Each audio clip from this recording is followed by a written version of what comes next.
Ladies and gentlemen, welcome to the live broadcast. This evening we are at Talladega. We're doing 400 kilometers of racing here tonight, 94 laps. It's going to take a while, but we're doing 1x fuel and pit strat, or what do they call that? Pit frequency is set to 1x. So it's going to be a realistic style kind of day today. Should be a lot of fun. My name is Blaine Darlin. Thanks for tuning in. And of course, Rod Weston joining me this evening. How you doing, man? I am great, buddy. Yeah, back to Talladega. Well, we haven't been there this year, but they had a great race at Daytona this year, so I feel that this one's probably a little wider track, a little bit the same kind of thing. I think they're looking in for a really good racing. A lot of people. You open up Talladega, you get everybody out of the woodwork. So that I'm glad to be up here. Like I said, I'm not a big fan of this racing, but I enjoy coming. This track too, there's so many different versions of Talladega. This is a newer one, so it looks a little bit different than what we're used to. But yeah, so many drivers showed up tonight that they actually had to have a knockout qualifying session to then have the actual qualifying session to then set the field for the race tonight. So, like you said, there's always going to be a pile of people coming up to Talladega. So, and funny, on the front row. So we got Randy Waugh and Denny Carroll. Those are two of the big Stone Gap guys, which we all sometimes talk about when it comes to super speedway racing. The big Stone Gap guys get together; they're hard to beat. Mm-hmm. We don't have all of them here tonight, but we got two of them, and currently right now on the front row. Yeah, they're always hard to beat. Those guys are, especially when they all show up to a race. Try beating those guys; it's almost impossible. And their mentality of it is really, really simple. You go out, you run, you race, you look for each other all night long, and then once they get together, whoever's the guy that's leading it is going to have the opportunity to win it, because they won't leave them. They just go and try to win it as a group. So if they've got 6 of them out there, they want all 6 of them to take the top 6 spots. Yeah, because, you think about, like, you're going to race the guys and you might run the wheels off the thing and end up losing spots. It's like, let's just stay together, not pass each other, and just get the points, Yeah, that's basically what they do as a group. It's still hard to get, if you got 6 guys in line, it's still hard to go out there and win it. You know what I mean? Or take and get off. Because by the time you get down to the end of this thing, they are really, really starting to get everybody's, elbows up, and they're going for it. And it's hard to get 6 cars out in front that's just going to be by themselves. You're going to have 3, 4 wide when it gets down to that start finish line. That, of course, a little different than Daytona. It's not on the corner; it's after it, and it's after pit road. Probably about 100 yards or so after the exit of pit road. So it makes for some really, really good finishes. So the start and finish line being out past the end of the pit road there in the flat, that was never how Talladega started, right? Talladega did start like every other, right out the middle of pit road, and then they moved. Talladega was the first one that kind of did that. So that's always been that way. I think it was Bill France Sr. that designed, and he did the Daytona track, and then they got together and they found this location, which is actually really most of it was an airport. The airport's still in the back side of it, it was built around an airport. And I'm not sure who came up with the idea, but somebody said, hey, let's move the start finish line down here and see what happens. And it makes for some really, really wild finishes, because you get through the tri-oval, and then you've got a little bit more time on a straightaway to make a move. Yeah, it's a great track. I don't get me wrong. I love Talladega as far as it goes. I just don't have the ability to focus that long, and 3 wide and that intensely. It's just, I don't know how people do it. Yeah, and every track is so unique, and Talladega being one of them, and it definitely helps the scoring loops from going down pit road. When you got the start finish line in the middle of pit road, some cars are hitting that line, some cars on the track aren't hitting that line, and you're like, well, when's everything coming around? Like, it's hard to keep track of that stuff, so it's cool that it's after. So if you go down the pits, you're not going to affect that real-time scorekeeping stuff. So there's a lot easier for us too as broadcasters to kind of see where people are.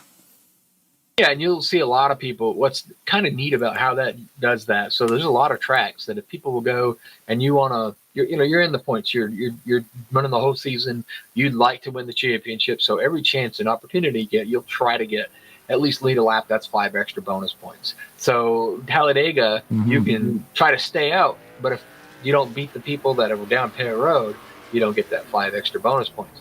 But here, if you stay out and you're the first one that's there, you're going to get them. Because everybody that went down pit road is not going to hit the start finish line. Yeah, especially on the short tracks too. It's possible to still hit it because how short the track is and where the line is, and at least here if somebody goes to the pits, they're not making it, so you can take that from them. Especially in a long season like we run here, we're running 24 races with these guys, so that's pretty sweet that we're able to kind of pull that off. And I'm not a points racer. I will go out, and if an opportunity comes up under caution to go out lead a lap, I'm going to do it. I'm not sitting at home thinking and calculating, okay, well, I got this fight, I'm going to beat this guy.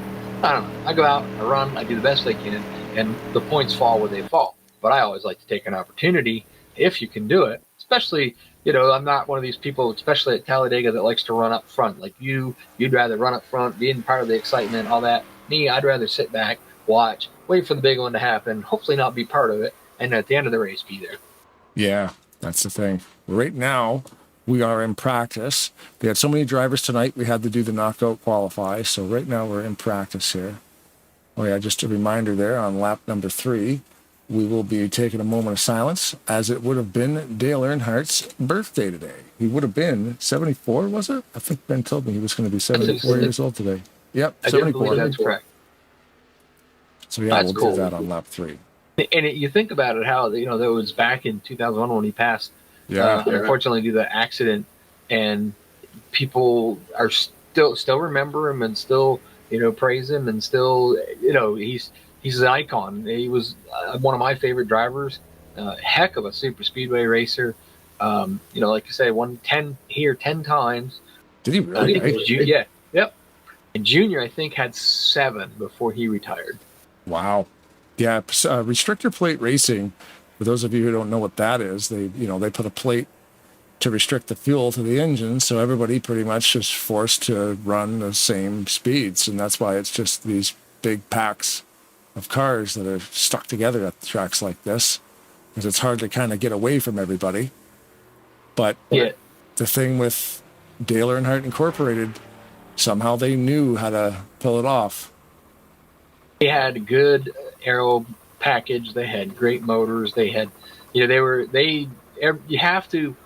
can't miss anything at a super speedway. You've got the body's got to be right. The motor's got to be right.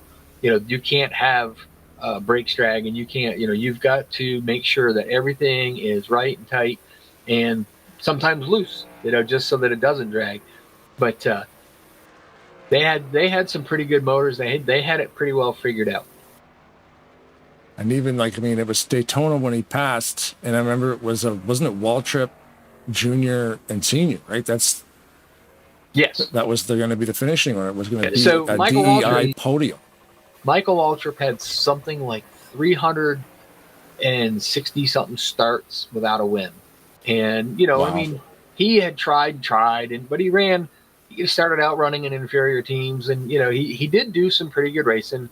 And Dale Earnhardt saw something in him. Hired him and said, "Come race for me." And his first win was the 2001 Daytona, and unfortunately, we lost Dale in that race. Yeah, that's the thing. I remember watching it, and then I remember going back and watching it, like watching the replays. You know what I mean? It didn't look like he hit that hard. No, it did not look that way. But you got to figure, as hard as he left and went up there, and we didn't have the Hans device. We didn't have all of that. Some of it was kind of being in the works, due to the death of Adam Petty and Kenny Irwin, and a few people that had throttle sticks at New Hampshire Motor Speedway and literally hit the wall full throttle and perished.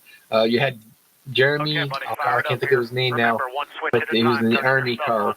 Richmond had that happen, and he was severely injured. Like Mayfield, the only Jeremy I would know would be Mayfield. No, it wasn't Jeremy Mayfield. I can't remember his name. He drove the Army car. I remember that, but they had to do something, and so they started making them. But there was a lot of drivers that didn't like it. I mean, I myself racing go-karts. I mean, I have the option to be able to run that, and I've seen people with them, and I'm like, I don't know how they could do that. It just too restrictive to me. But I guess if you're traveling over 200 miles an hour, you got to do you got to do something if you want to survive those crashes. And how fast would these things go without restrictor plates? They'd be doing like 240. Well, the reason why they'd be probably even higher than that in this day and age. If NASCAR wasn't as restrictive to the cars as they are now, before they really started to kind of get restrictive on them, they actually had the race that I can't remember the year, but Bobby Allison was running pretty good, whatnot. Come out of turn 3, I call it. Some people call it turn 4. Was going down the front stretch, and his right tire blew. That's a product of also the car is going very fast. And when he did, of course, the air got underneath the car, and he took out, a very, very large portion of the catch fence, injuring people in the stands and whatnot. And that's when NASCAR said, all right, enough's enough. We gotta slow these guys down before they kill somebody. Right.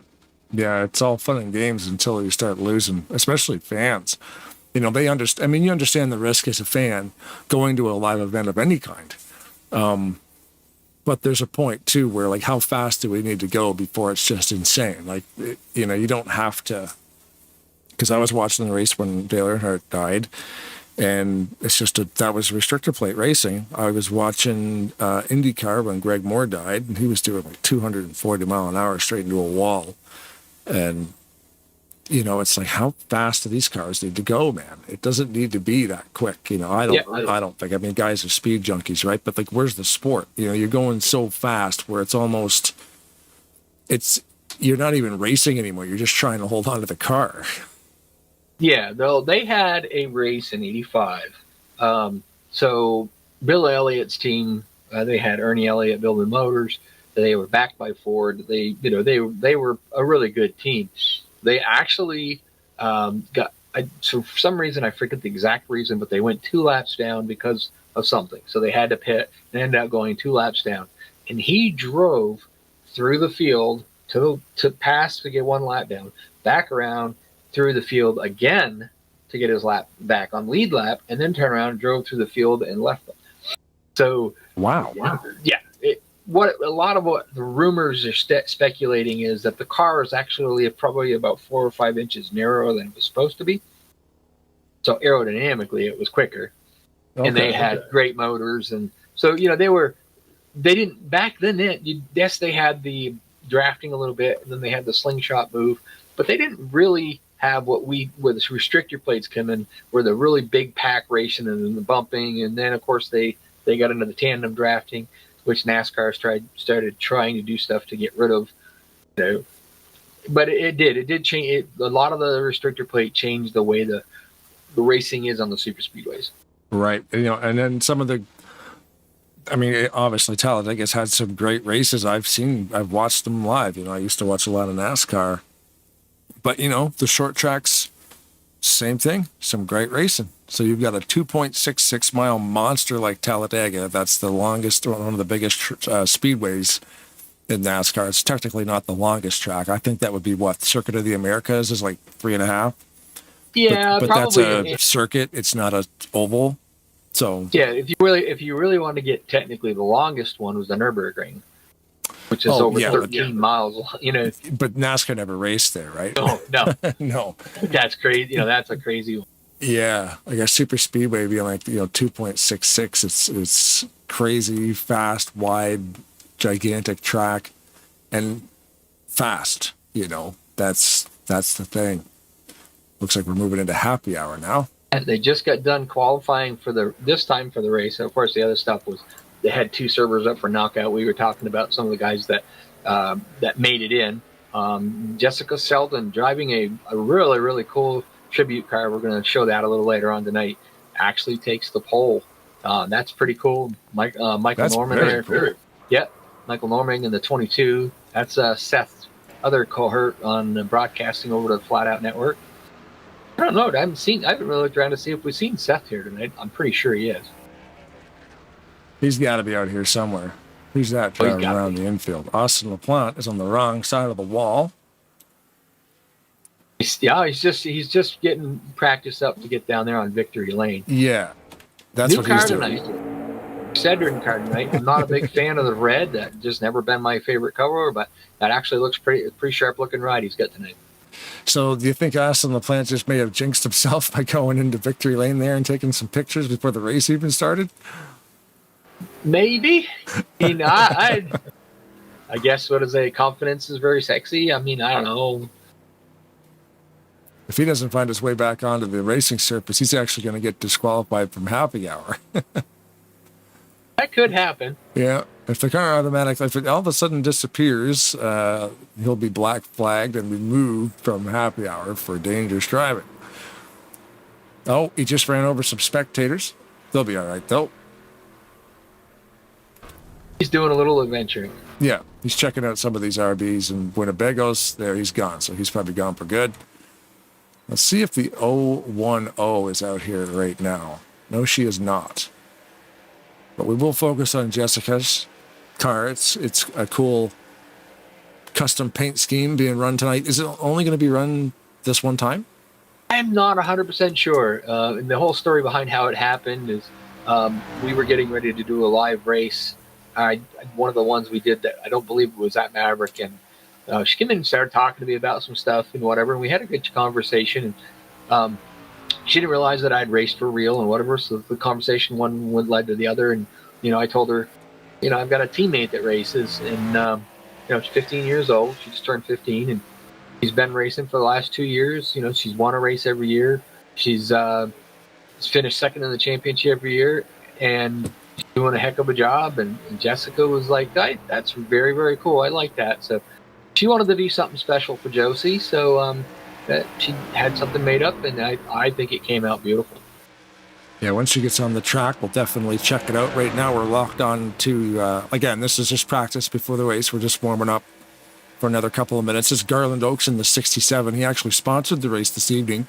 So thank you, Garland, for hopping on that wagon. This is the Autism Awareness 400. The 400 stands for kilometers.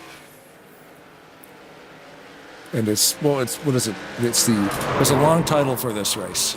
It's the Autism Awareness 400, sponsored by Garland Oaks, presented by South Atlantic Data and Design.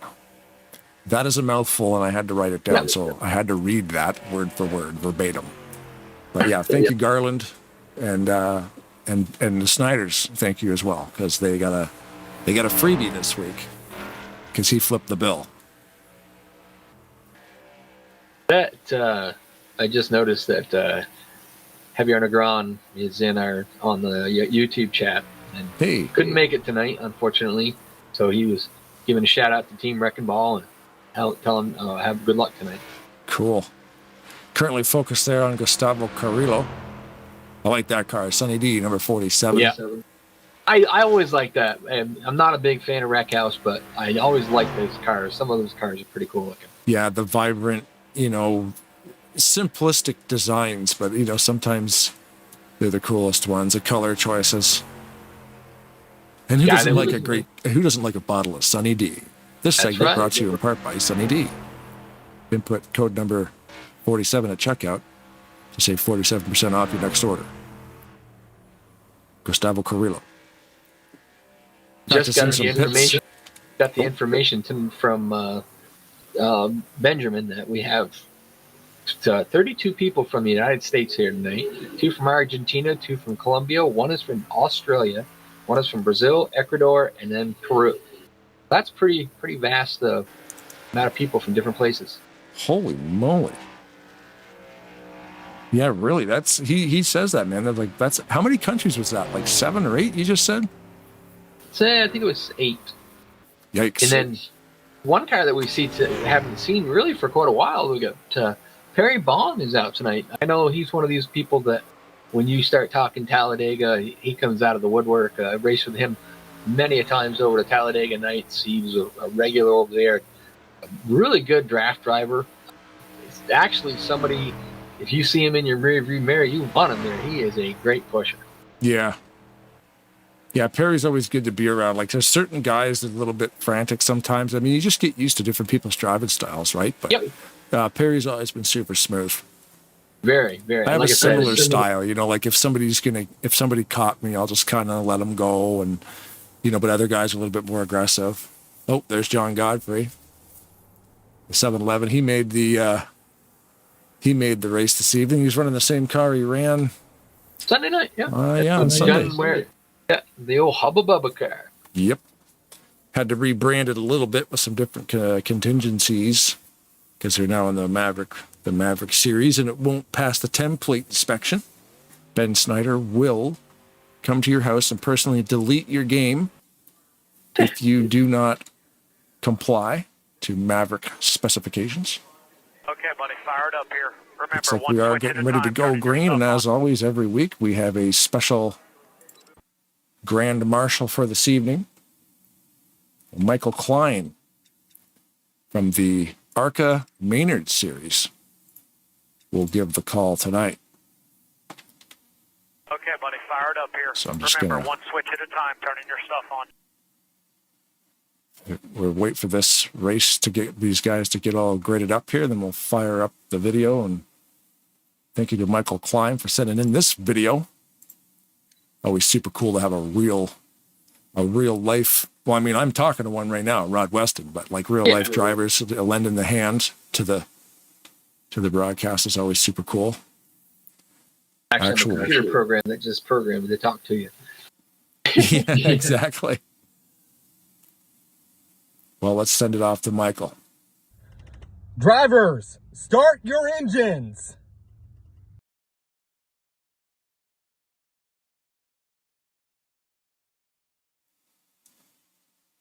There it is, Mr. Klein with the call this evening. And we were talking about the car, the tribute car that I got out there, and you know it's on the pole tonight. Yeah. Beautiful looking ride. Yep, there it is, the 010. Actually, know something? Let's get a better look at it here.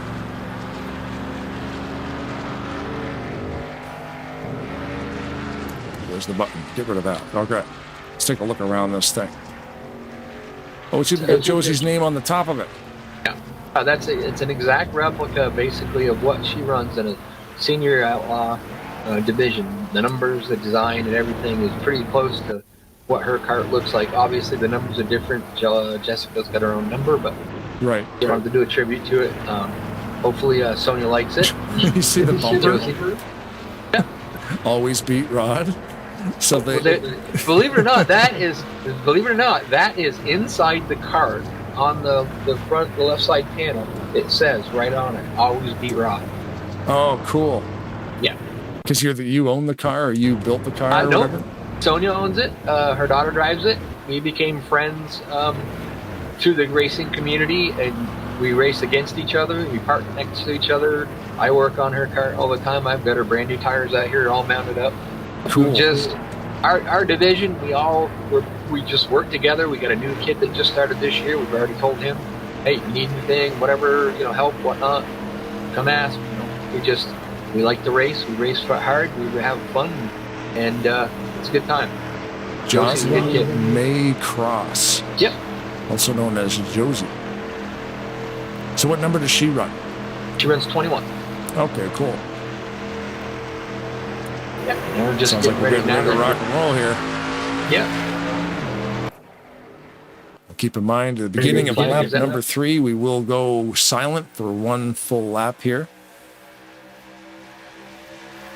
Dale Earnhardt's 74th birthday today. Bottom line, got a pretty good run on that start. Jessica got out front. She got Mike Norman, who was the second place car, kind of got down in behind her. So you got two people there. They do the broadcasting with Seth and stuff. So they're gonna work together.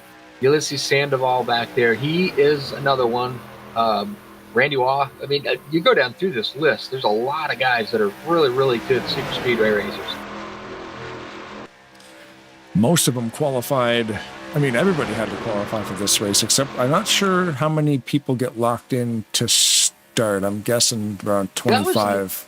This year, well, last year they did that. Last year that there was a certain amount. If you were a certain place in points and whatever, that you were automatically locked in, and then they just take like the last 10 or so. Right. Benjamin changed that up this year, and everybody has to qualify. Oh, so you don't just show up, and the only ones that are automatically in there, obviously, are the admins. right. And then like Garland Oaks tonight, he was fast enough to make it in anyways, which he is a great super speedway racer as well. But he had a sponsor's provision. Yeah, he paid his way in, but he did qualify for it too. Spot. And he bought the sponsorship and bought the broadcast. But yeah, that's pretty cool. Then I didn't know that. So even like the top 3 in the league right now, like Merkel, Hughes, and Frank Gomez being like the top 3 in points, they still need to qualify to get in here, even though they're leading in points. Keep an eye on Hughes. He was our Daytona winner. He qualified just around in the top 10, but he's not around the front right now. I've noticed that he's just kind of probably decided to just stay back a little bit, let them guys run, let them guys have their fun. He's pulled the rodent strategy. Something happened back there. We just caught some smoke flying. Well, this spectator cam's kind of neat. It's a series of fixed cameras. We are coming up to lap number 3, so this entire lap will be a moment of silence for the late, great Dale Sr., Dale Earnhardt Sr.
I think I might have missed lap 3. I think that was lap 4. Anyway, yeah, moment of silence for Dale Earnhardt Sr. there. I think we may have missed it, but we get caught up in the action. But we still got it in there last minute. Looks like we had a wreck, unfortunately. I think that's going to save Keith Hughes, though, because he was quite a ways back. He was back in 39th position, about 18 seconds behind the leader. So I'm thinking he might have gotten. You thought earlier that you saw some smoke. He might have been involved in that. Yeah, that did not bring up the yellow though. That's a lot of cars. Holy moly! We might have to slow this down a bit. Car looks good though. It doesn't look like he's got much damage and whatnot. So the caution will get in there. He'll get 4 tires fuel and be back out there, and possibly he can make his way back towards the front. I don't know who's the points leader now. I know I have that information. Merkel, Hughes, and Gomez, the top 3. Okay. Just rewinding here. Looks like the 52 got into the corner. Godfrey got a big run on him because they had to lift hard on that low line. And that caused a calamity, to say the least. A lot of cars. Holy moly. RJ Bishop. Oh, we're gonna have to do the Tarnation TV replay to see how many times that car flipped. Okay, count how many times as the wheels come back to the ground. Oh, so there's 1, 2, 3, 4. But he 5. was flipping Yeah, but he was 6, flipping like 2 or 3 times in air. 8. Yeah, really. I'm You just getting counted a how many 9. times he hit. Like it flipped a couple of times there. It never touched the ground and just kept flipping around. That's about 10 flips. Hey, he's dizzy. I'd be surprised if they can get that car fixed. That's a lot of hits. Like you said, yeah, he was up in the air and actually did a couple of spinoramas. Yeah, I can see black smoke in the mix there. That might be bad. That might be engine damage. We got some mixed pitting. The top 2 or 3 pitted. Then when you got back down there to Randy Waugh, Keith Bynum, and Denny Carroll, guys that'll probably all work together, and they did not pit. See, that's something to keep in mind. Because this is a 94-lap race, we are running 1X. So you can get like 40 to 45 laps on a tank of gas and probably pretty close on tires. To pit now, they're just assuming there's going to be a few more yellows that they can probably use up some of the stuff. They might be able to go 50 laps without having to pit. I think that's a good strategy. Although, like I said, I'd rather be in the back and stay out of trouble. Yeah, but like you see right there, guys who were in the back trying to stay out of trouble there got caught in that thing. Yeah, so if you can get, near the front and avoid all the big wrecks, you can still go quite a ways. I'm assuming they could probably do about pretty close to 40, is it? I think it's around 40 to 44 or something in there. Somebody in the chat there named Mackenzie Weston saying hello to her father. Yeah, she just tried to call me, but I didn't answer. Sorry, honey. I'm on the broadcast. Yeah. So anything you need to say to dear old dad, you can just do it in the YouTube chat. We can talk that way. That's the way to do it. Yeah, she jumps in there all the time, tries to get dad's attention. That's cool, man. She watches every week. Pretty much. When she's got the time, she's watching. If she's not working, she was down today. They're going to come back down tomorrow and visit for a little while, which is cool. I don't get to see her very often. She don't live that far away. I just don't get to see her very often.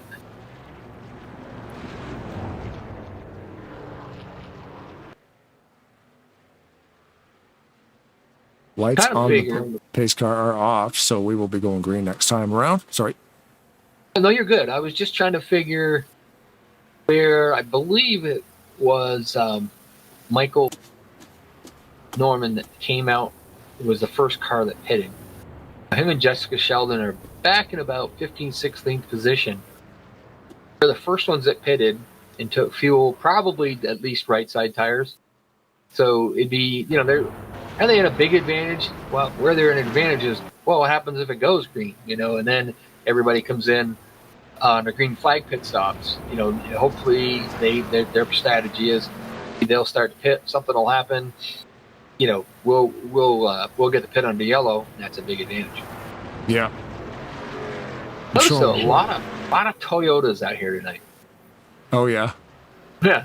Normally you see a lot more Chevys and whatnot. There's quite a few Toyotas out here.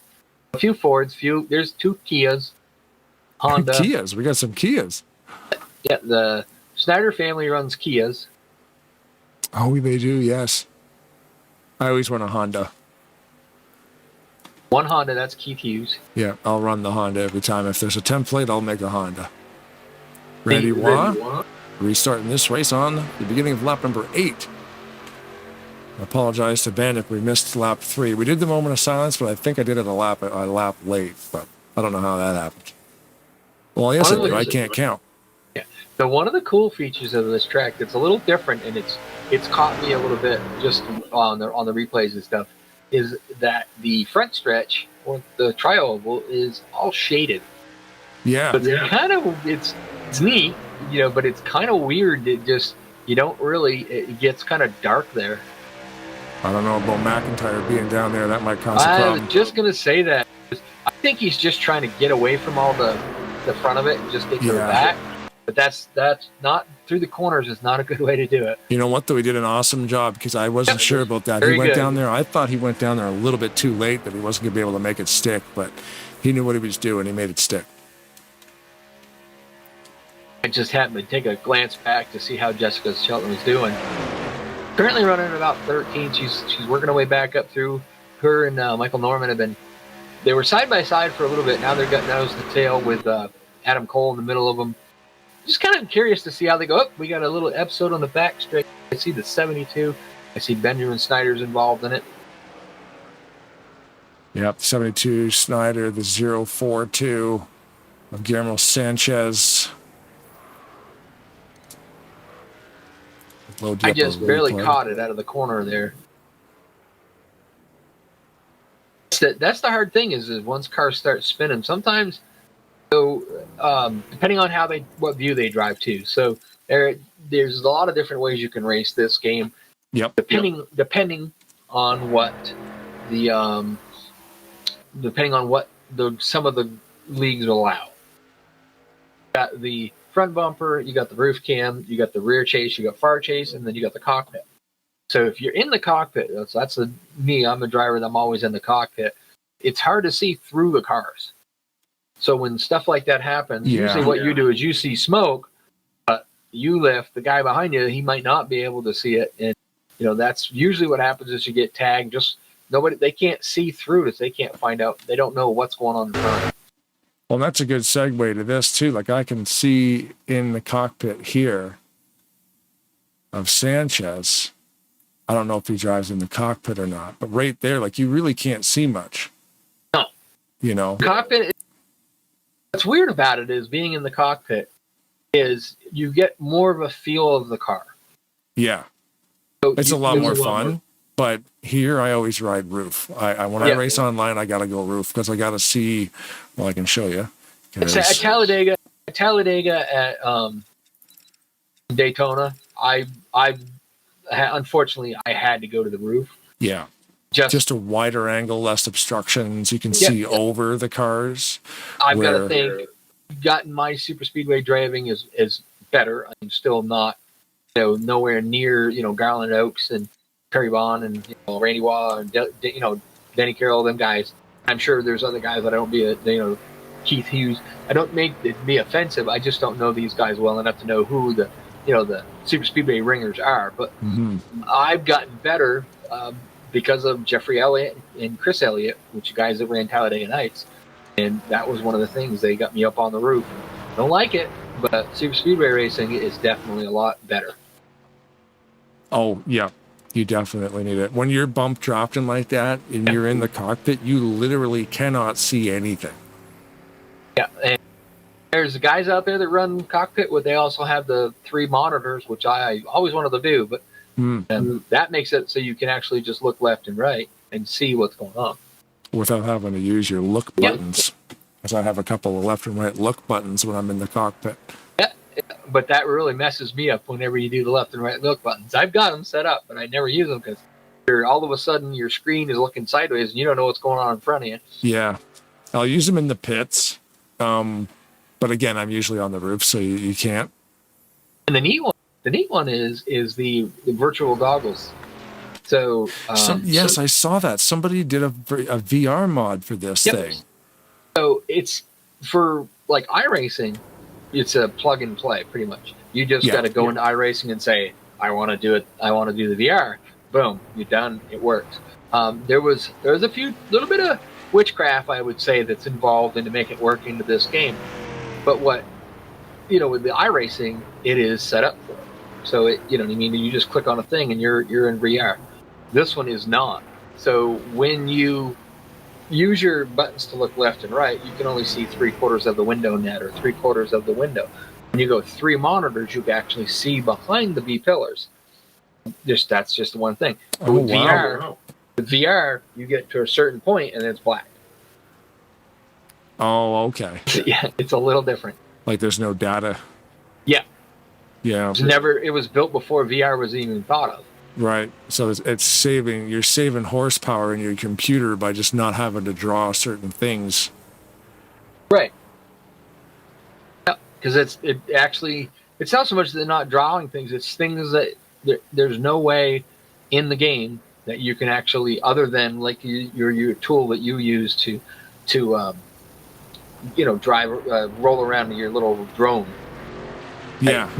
But you still FreeCam don't, or Cam Hack. I think it uses Cam Hack.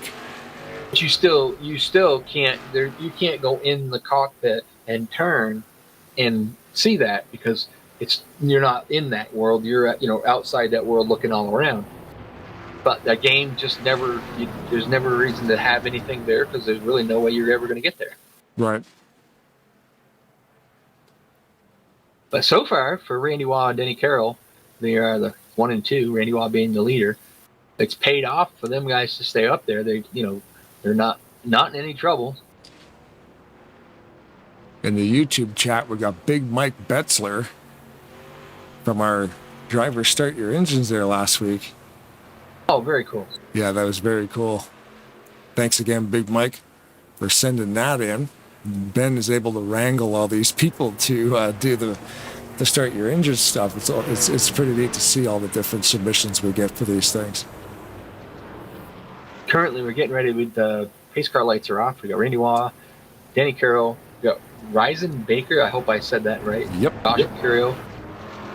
He's driving Mercurio. It kind of caught me off there. I thought it was Garland Oaks, but he's driving one of the Autism awareness cars that Garland Oaks is driving the same thing. Oh, cool. Sponsor of tonight's race. Yeah. Join us next Tuesday, Sonoma Raceway, doing some road course racing. That'll be super fun. May 6th right here. Green around 9 p.m. Eastern, as always. Focused right there on the number 2, last week's winner, Jonathan Peavy, starting from about 5th spot. Lap number 13 has begun. Got a few drivers in the back there. One went to the bottom, one to the top. They're about almost side by side. Just changed positions. They did one. It's like that too. Some people don't like being on the bottom, or some people don't like in the top. Are you seeing Rodrigo in the 43? Did a little bit. Yep. Looks like an internet, little bit of an internet twitchy thing, or maybe it's maybe keyboard racer. Keyboard racer. Yeah, he just hasn't got the settings right. Raisin Baker actually got in behind Randy Waugh, and they're just pushing him right out there with Peavy. Denny Carroll dropped from the top down from the 4th spot down in front of Mercurio, just to, it's side by side. We don't know this. I don't know this version of Talladega. It's the V8 version, which I've never raced, so I'm unfamiliar with, whether the top group. You go to like Talladega Nights Racing or whatnot. They all have the track that has really 3 really good grooves, and you can run 3 wide all day long. Right. This track doesn't seem to have any of the 3rd groove action, but it does have a 2nd groove. So that's the thing. There's a lot of things that go into all these tracks. Every track, every setup. So like you can set the car up, but you can also change the track attributes as well. So it's like Talladega Nights took the Rolling Thunder Gaming version, and they tweaked a couple things about the track surface, and they tweaked a few things about the setup that the cars run. And when you run fixed, every car on the track runs the same setup, and that just leads to 3 wide racing all night long. But it's a combination of both. Looks like Landy Pavlon goes around. Oh! They were just starting to form a high groove up there. Jacob Spalding, I think, Spalton, had Jessica Shelton and a few other drivers behind them. They were starting to form up the high groove when just about the time the caution came out. Yeah, so those guys in the front row, and that all happened in their review mirror again. We talked about Keith Hughes earlier. That was 39th position, 18 seconds behind. Currently in the 10th position. So that first caution saved him to get him caught back up into the draft. And unfortunately, we were watching him come up through, but he's actually made his way up to 10th. So he's one guy that you're going to want to keep an eye on at these super speedway races, as far as one of the Maverick contenders, not one of the, what do they call those, ringers? Yeah. Take someone like, I'd say Perry Bond I would call him a ringer, just because. I've never ever been called a ringer at Talladega or Daytona. No. I've won there. I won in both of them in different leagues, but never been called a ringer at it. Looks like Ryzen was looking, and he's coming back out again. Mercurial is doing the same thing. These guys, again, it's only 15 laps in with a 1x pit frequency. So, I mean, right now they can get to lap 50 without having to pit. Well, I looked into the garage because that's one way that we can find out what it is. And it said they could do 35 laps. Now, that doesn't always say it's right. In the garage, it'll give you that? Yeah. Oh, it does. I forgot about that. So they can do about probably 35. We'll say not Randy Waugh, but Ryzen Baker. You know, he should be able to do like 35, 36 laps. Why I say that is because he's not the leader. He's not pushing the air. Right. But we've had a few cautions here. We're on our third caution of the evening. And you can save, they say, approximately about 1.5 laps under caution, just regular, normal, you know, going the slow pace. Right. That's not counting using the clutch and, you know, coasting and trying to save as much as you can. And what you're saying is, if you were running full throttle and you'd burn that 1 lap, by running caution speed, you're able to kind of go a lap and a half. Yep. With that, and use up that same amount of stuff. Yeah, you can actually gain, you know, about a lap and a half. So you under the caution flag, you know, not running it in first gear, obviously, but you know, just coasting around, rolling around, you can save about 2.5 laps. Wow. Focus on the 26th there of Jacob Spalton. The Cheerios machine looks like a bumblebee. Cheerios Camry. Like I said, Yes, there's a lot of Toyotas out there. Yeah, I don't expect anybody up front here will be pitting at all. Anybody who'd be pitting would be in the back half.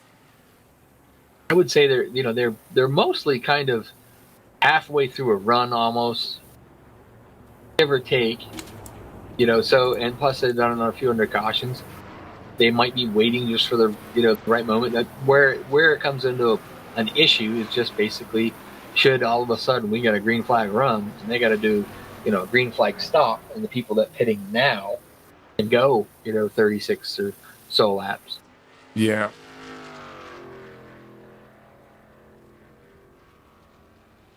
RJ Bishop is one of the lucky dogs, just past the pace car to come around and catch up to the back of the field. Hadn't talked much about him other than that he was kind of caught up into that one of the earlier wrecks.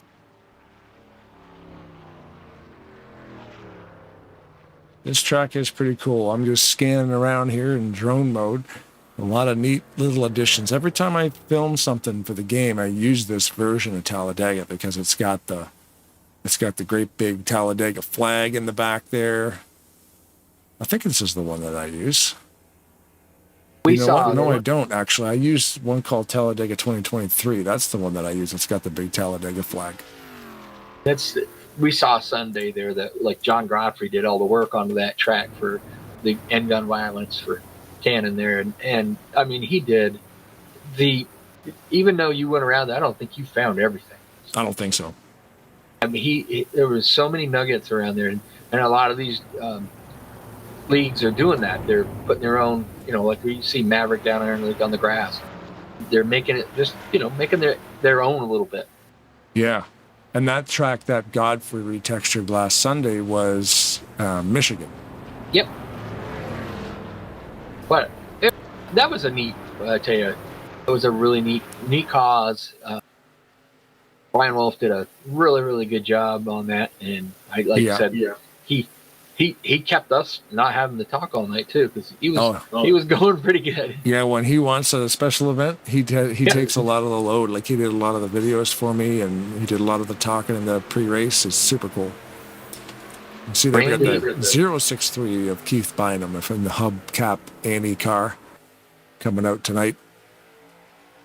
Cool to see Keith out there. Right behind Denny. Got a little better start than Randy Waugh did. Is that a good thing, though? Got down there. I mean, literally, he got out 3 car lengths. He had such a good run on that start. I don't think that's a good thing, though.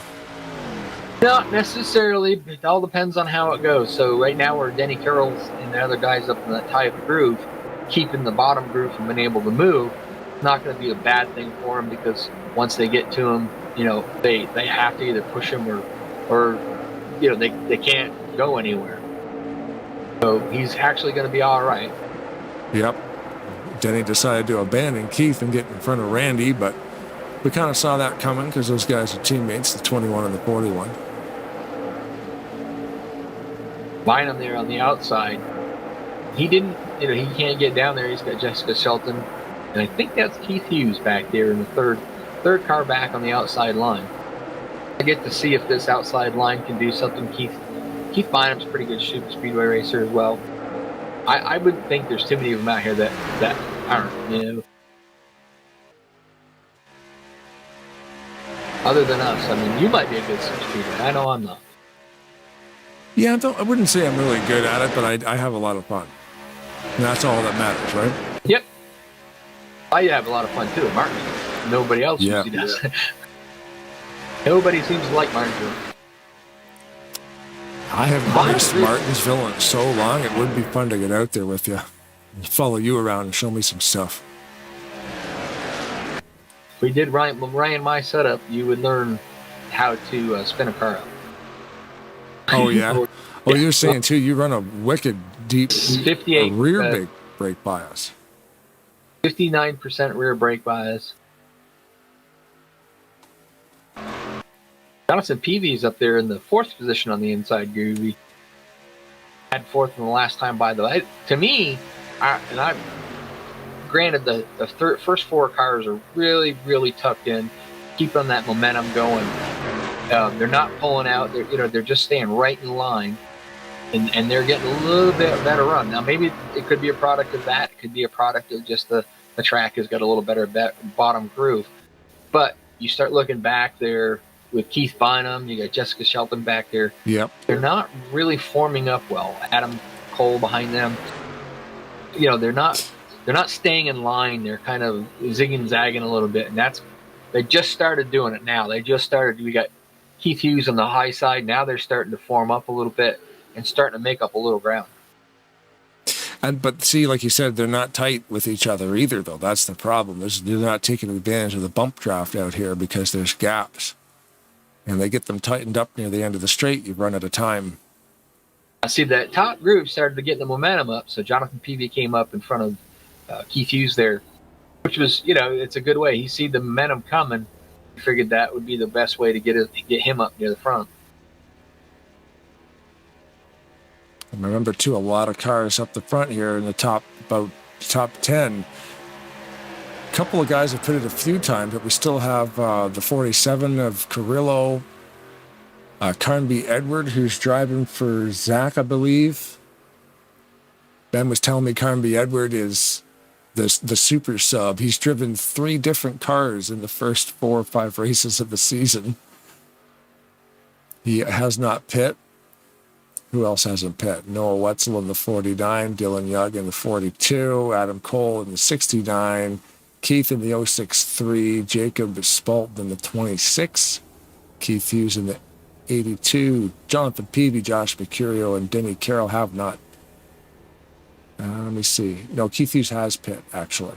Yeah, he pitted because I think he was involved in one of the earlier incidents, and I'm pretty sure went in, took 4 tires of fuel. So he can, I don't think he's pitted since then, but he can actually, go a little bit further should they have to start doing the green flag pit stop. Yeah, so in the top 10, no pitting for Cole, Bynum, Spalton, Peavy, Mercurio, Waugh, Carroll, and Baker. So yeah, I mean, really, they're only probably about halfway through the run before needing fuel. I think they're a little over that. Maybe. But I'm taking into yellow flags. I'm saying 50 because we're running under yellow, and you're saving, like you were saying before, you're conserving a lot of fuel and tires by going at slower speeds. So they can probably make it to lap 50 before they have to pit. What's the one thing too though is I was surprised we haven't really seen a lot of is there's not a lot of guys that out there were clutching it all during the caution flag, which you can save even more doing that. Yeah, I wonder. I mean, that would still help. Yeah, well, you can see it when they clutch because the car does this it's Car really, dips. really weird, but it does this little drop thing. Little teeter-totter thing. Yep. Looks like it's caught on top of I don't know. Yeah, it's funny. But that outside line is actually, they're starting to make up hay. They're getting up there. Jonathan Peavy's up right there beside Randy Waugh. Next victim after that would be Denny Carroll, then Ryzen Baker. Looks So like, now, who's that? Sheldon just Cole, made the third groove. Who's with them up there? Is that Dylan in the 42? Dylan Young? Yeah, it is. Yep. Trying to make a third groove is not going to work. They're going to tuck back in. Yeah, I don't know. Like I said, we've seen different versions of this that has a really, really good high groove. And where people make hay up there is just basically because now if you're in that second groove, you can kind of pin down the inside cars, but you come off the corner, you're able to go all the way up to the wall if you want. Where the third groove, once you get out there and you start making it so they can't go up there, it kind of bounds up the bottom on the exit, so you can start getting by them. Nobody's really been able to make that third groove really go, so I'm kind of thinking that this track may not have a great third groove. Yeah, I think by now somebody would have made it work if it was going to work.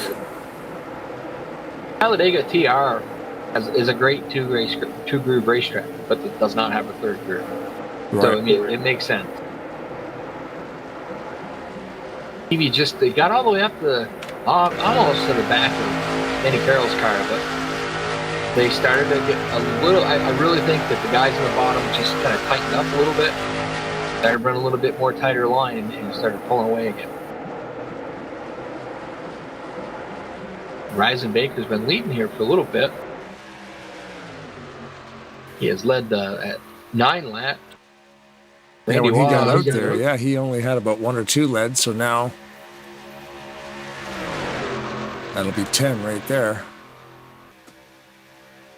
Randy Waugh currently has the most with 12, but that'll change. We still got a long race to go in this race, so.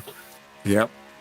Only car that has retired today is 03 of Herbert Solomon, and Cody Lamas is 2 laps down.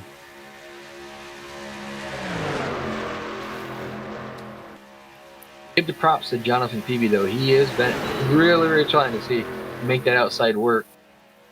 They lost Keith Bynum out of that group. He decided to go down to the bottom.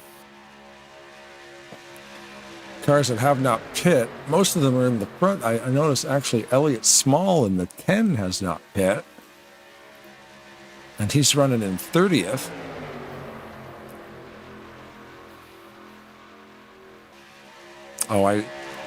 He just blinked out for a good couple of seconds there. Maybe that's why. Maybe he's choosing to stay at the back. He might be having some internet problems.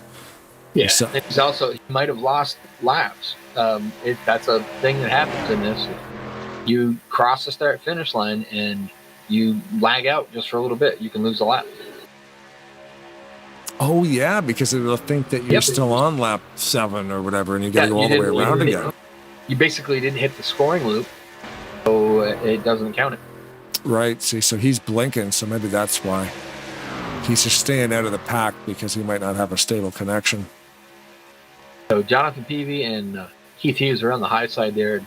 They are now just slowly but surely just going backwards.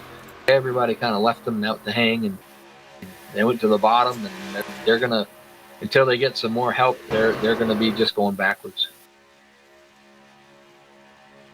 Yeah, I think everybody now, they're getting a little bit deeper in the run. We're 30 laps in. Maybe they're thinking about pitting, and maybe they're not wanting to push that too hard.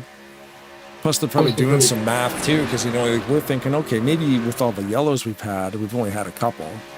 Maybe, maybe you can run 50, but maybe you don't. Right. Maybe you want to 2-stop it, 3-stop it. You figure halfway is about, we're going to say 47 laps. If you can make it to 47, granted, you're talking pitting at 47 laps to go and trying to make it on that. Right. Maybe if the cautions come right, you might, but they got to be starting to get pretty close to where they're going to have to start doing some of the guys that haven't pitted are going to have to pit. Currently just focused on the secondary pack here, being led by Ulysses Sandoval and Garland Oaks. And the 92 right there. With the 92, yeah, of Austin LaPlante. This little 6 or 7 car clump here, they're staying nose to tail. See how much closer they get to the leader if they from 6.14 last time by the stripe. And it's going to go to 6.6, so they're actually losing speed. They're losing gap on that main pack. You have another pack that's even further back, being led by the 72 of George Ponchon, and I hope I say that right. Yeah, George Pachon or Jorge Pachon. The 72, let me check it. Yeah, Oscar Ramos Jr. Yeah, he got tangled up in one of them wrecks. I remember seeing the 72 go around a few times, so Pachon back there in 30th. 31 is, I believe that's Michael Yankee, right? 31, Matthias. Matthias Yankee, yep. And the 2 Snyder, Benjamin and Matt, back behind them guys. They just kind of out of the draft, the main draft, but kind of got a little thing going on back there. So a couple always a bad thing. It might still work out. Yeah, a couple little packs here. We've had a long green flag run, so it kind of spreads some people out a little bit. Look at people are trying to get a second line going back here now. Saw a few of them get all splayed out back there. PV, Spolton looked like he wanted to do it, but he tucked back in between Mercurio and Bynum. I think you're going to be able to make that high groove work. You're going to have more cars than there are on the bottom. Yeah, that's usually the trick. I mean, one car by itself is useless. You definitely need friends. But if you're seeing that bottom line's got, 15 cars in it, and there's only 4 or 5 up top, you're probably not going to... It's going to be a little harder. When we said that, they kind of all moved up. Yeah, I was just going to say, we say that now the pop group's got a lot more drivers than it had a lot earlier.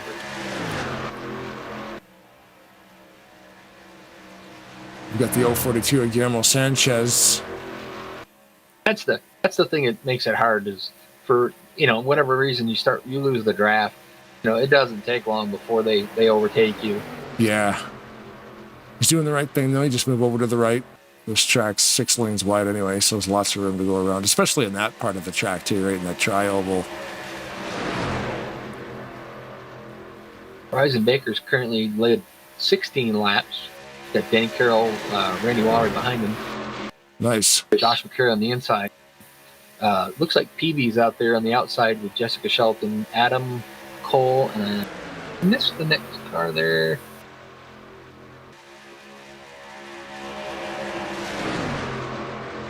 Currently focused on Noah Wetzel there. He's just kind of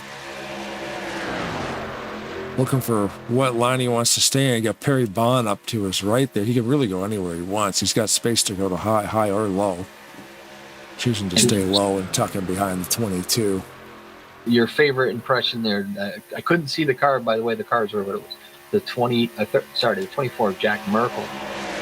Yes. Behind Adam Cole in that high side with Perry Bond right behind him. I just couldn't see it. I knew it was Pepsi, and just couldn't get a good camera view. You guys can see it probably on there when he's showing the cars going down the backstretch. It's really hard to see some of the cars that are on the outside group.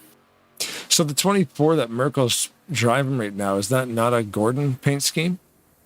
It could be. Might have been Pepsi cars. Did he drive Pepsi schemes sometimes? Oh yeah. Yeah. It used to be Coke, and then Hendrick Motorsports got affiliated with Pepsi, and they have been ever since. Yeah, because I know Merkel runs the 24 that uses the Jeff Gordon font. Like, it's always get the Jeff Gordon numbers, so. Yeah, and he runs his all-style car, or a lot of his cars that he used to run. Yeah. I never jumped on the Gordon bandwagon. I was a Dale Earnhardt Sr. fan, so Yeah, me too. I was a fan of Tony Stewart in the 20s. Yes. Yeah. I got the leather hat. I got the keychain. I got all that stuff. Still a big fan of his. He's off drag racing now. He just went and won something. Yep. Geez, speaking of drag racing, you see Brittany Force? See what she did? Oh, I haven't been watching it, but Oh man, she broke the speed record. It was like it's 351 mile an hour and a quarter. Jesus. At the eighth, she was 301 Wow. at the 8th mile, and then when she got to the quarter, it was like something like that, 347. And I looked up who held the record before, and it was her. Yep. But it was like, I can't remember the exact number. She beat her previous record by like 3 miles an hour. Like that's obnoxious how big of a gap that is, especially in drag racing where everything comes down to 10 thousandths of seconds. And she was able to beat her previous speed record by like 3 miles an hour. That's a lot. Yep. In fact, I can't believe that like John Force's daughters are, and she's driving dragster because he was a funny car guy, Top Fuel funny car guy. So she was a funny car, but now she did it in a dragster. Yeah, all the kids race in something, one shape, form, or another. Yeah, it's just if your last name's Force, you're destined to be driving something fast. I couldn't believe that. I'm like 300, like what? 301 at the 8th, like only halfway to the quarter, and it's 301. That was a record in itself. They say that if you've ever been to a drag race, there's nothing like it. It's crazy. When I was a teenager, my dad used to drag race bikes, and when they had the NHRA weekends, because in Mission, BC, British Columbia, Mission Raceway Park was an NHRA sanctioned track. It was a 1/4-mile track with like a 4-mile runoff.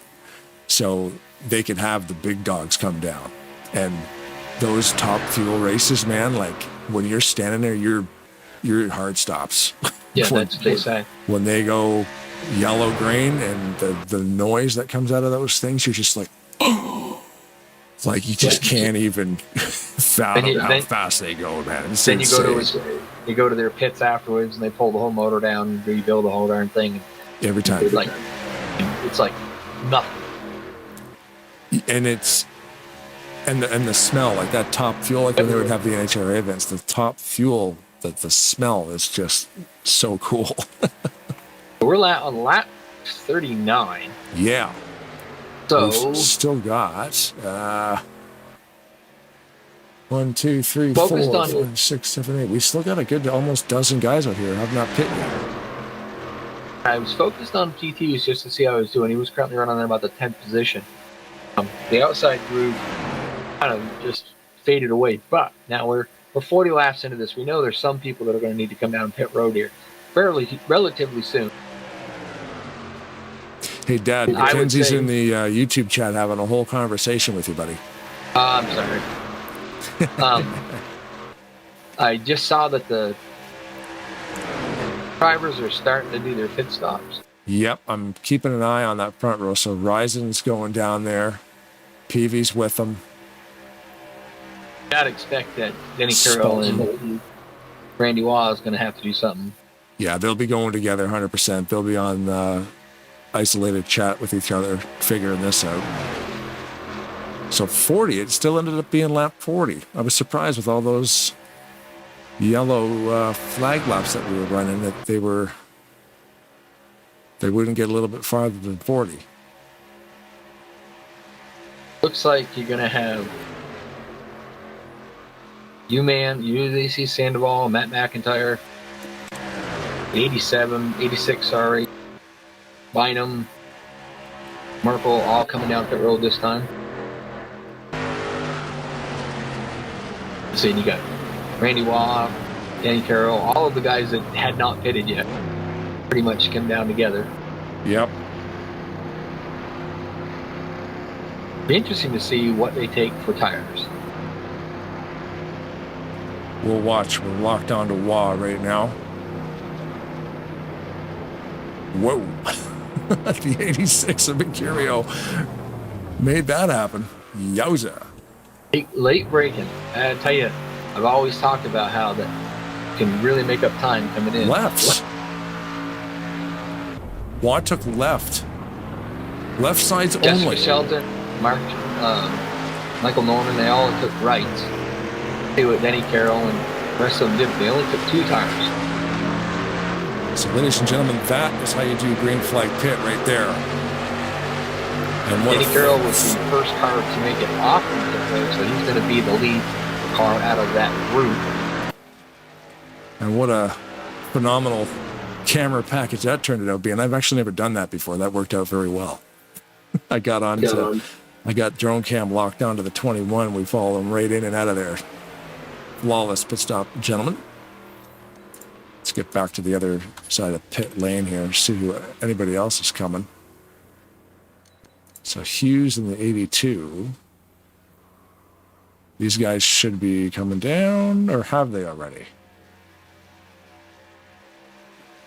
Hughes is your current leader. Right.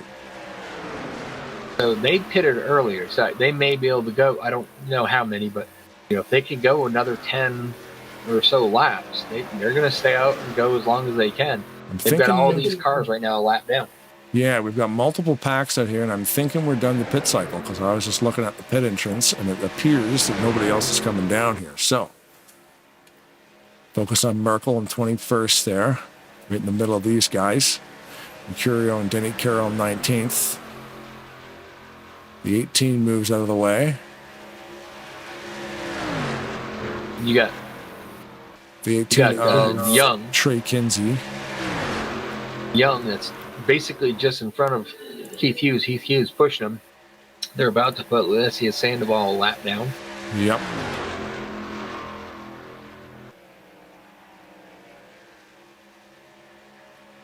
That will all change because once if it stays green like it has, and then they have to pit, that it could change it a bit. But whoops, nope, caution. See, caution flag just came out. Yep. Whoa. So, that's good news for Young, because Young was literally 3 feet from being put a lap down and that yellow come out, so he gets to go all the way around now. Pace car will come and collect the leaders as we go try to find what happened. Noah Wenzel, currently in the 49 Ford Fusion, in second. Not sure what the sponsorship is on that one, but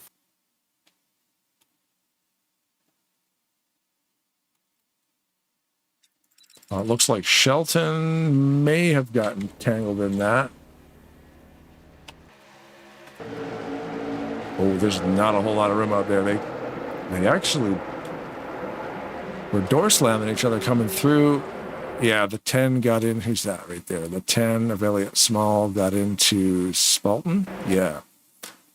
Just a little, just drifted out of his lane just a little bit. Tagged Shelton just enough to send her around. Oh, what happened there? It all fell apart. So, looks like Keith Hughes is going to take advantage of this caution. He's going to go down pit road. This could be a little bit busy thing for the admins of all the drivers that are that were lap down because of the pit. They may, stay out and just come back around. Go to the back of the pack and stay on the way top. For their procedure, when they have that many cars, some leagues will actually just hold off on the green. Green will come out. Yeah. But nobody will race. They'll just let the admins give them a moment to be able to clear everybody's white flag. Interesting enough, I was just watching Ricky Shelton, I think. Ricky Johnson took 4 tires on that one. Do you still have the ability to pull people into the booth here to speak with them? Absolutely. Who would you like? Number 2, Jonathan Peavy, winner from last week.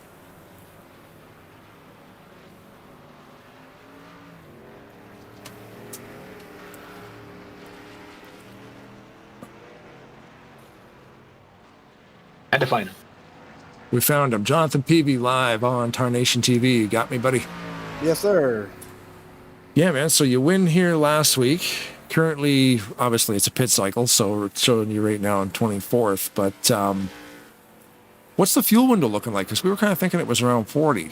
Currently it says 36 laps. May or may not go up or down depending on whether you're leading a line. I was getting a little bit less fuel mileage because I was leading the outside line a good majority of that last run. But yeah, if you're in the draft, you get about 35, anywhere between 35, 38 laps on a full tank. Okay, cool. Are tires an issue at all? None whatsoever. I changed right sides into the green, and I changed left sides into the caution. I probably won't change them again the rest of the race.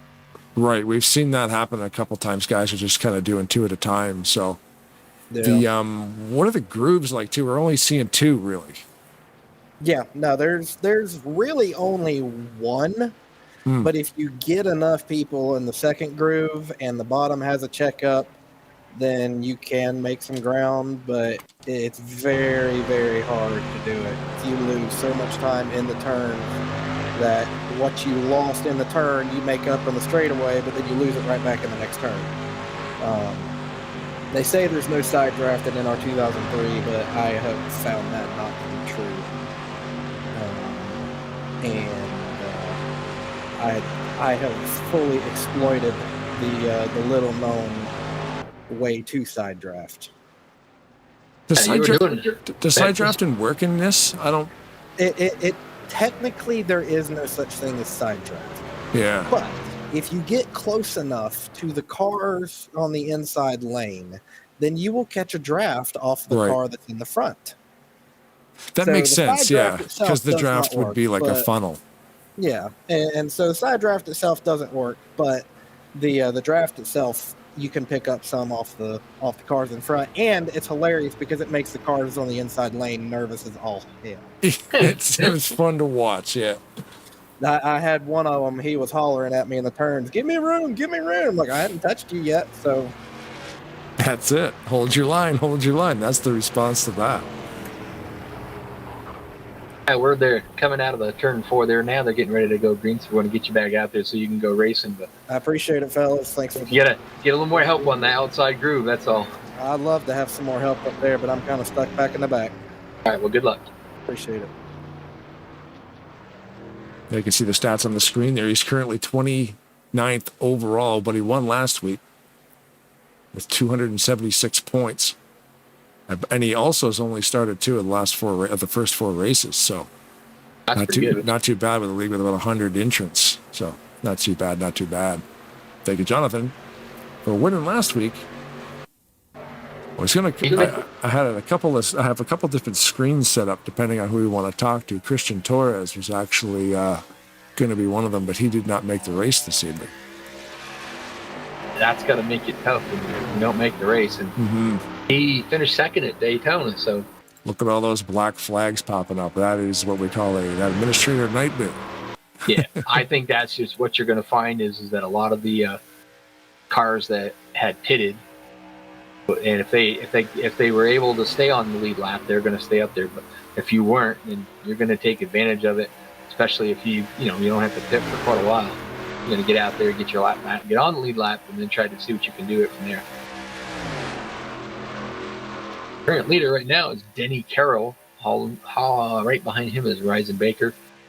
Josh Mercurio behind him. Michael Norman, and then Randy Waugh, your top 5. All of them guys have been pretty much up front most of the night, other than when they did their pit stops. Ryzen Baker is holding on to the most laps led so far with 23. Waugh led 12 pretty early. Hasn't been able to get back out front, but he's right there, like you said. So according to what... whoa, look at these guys go. Mercurio looking for something.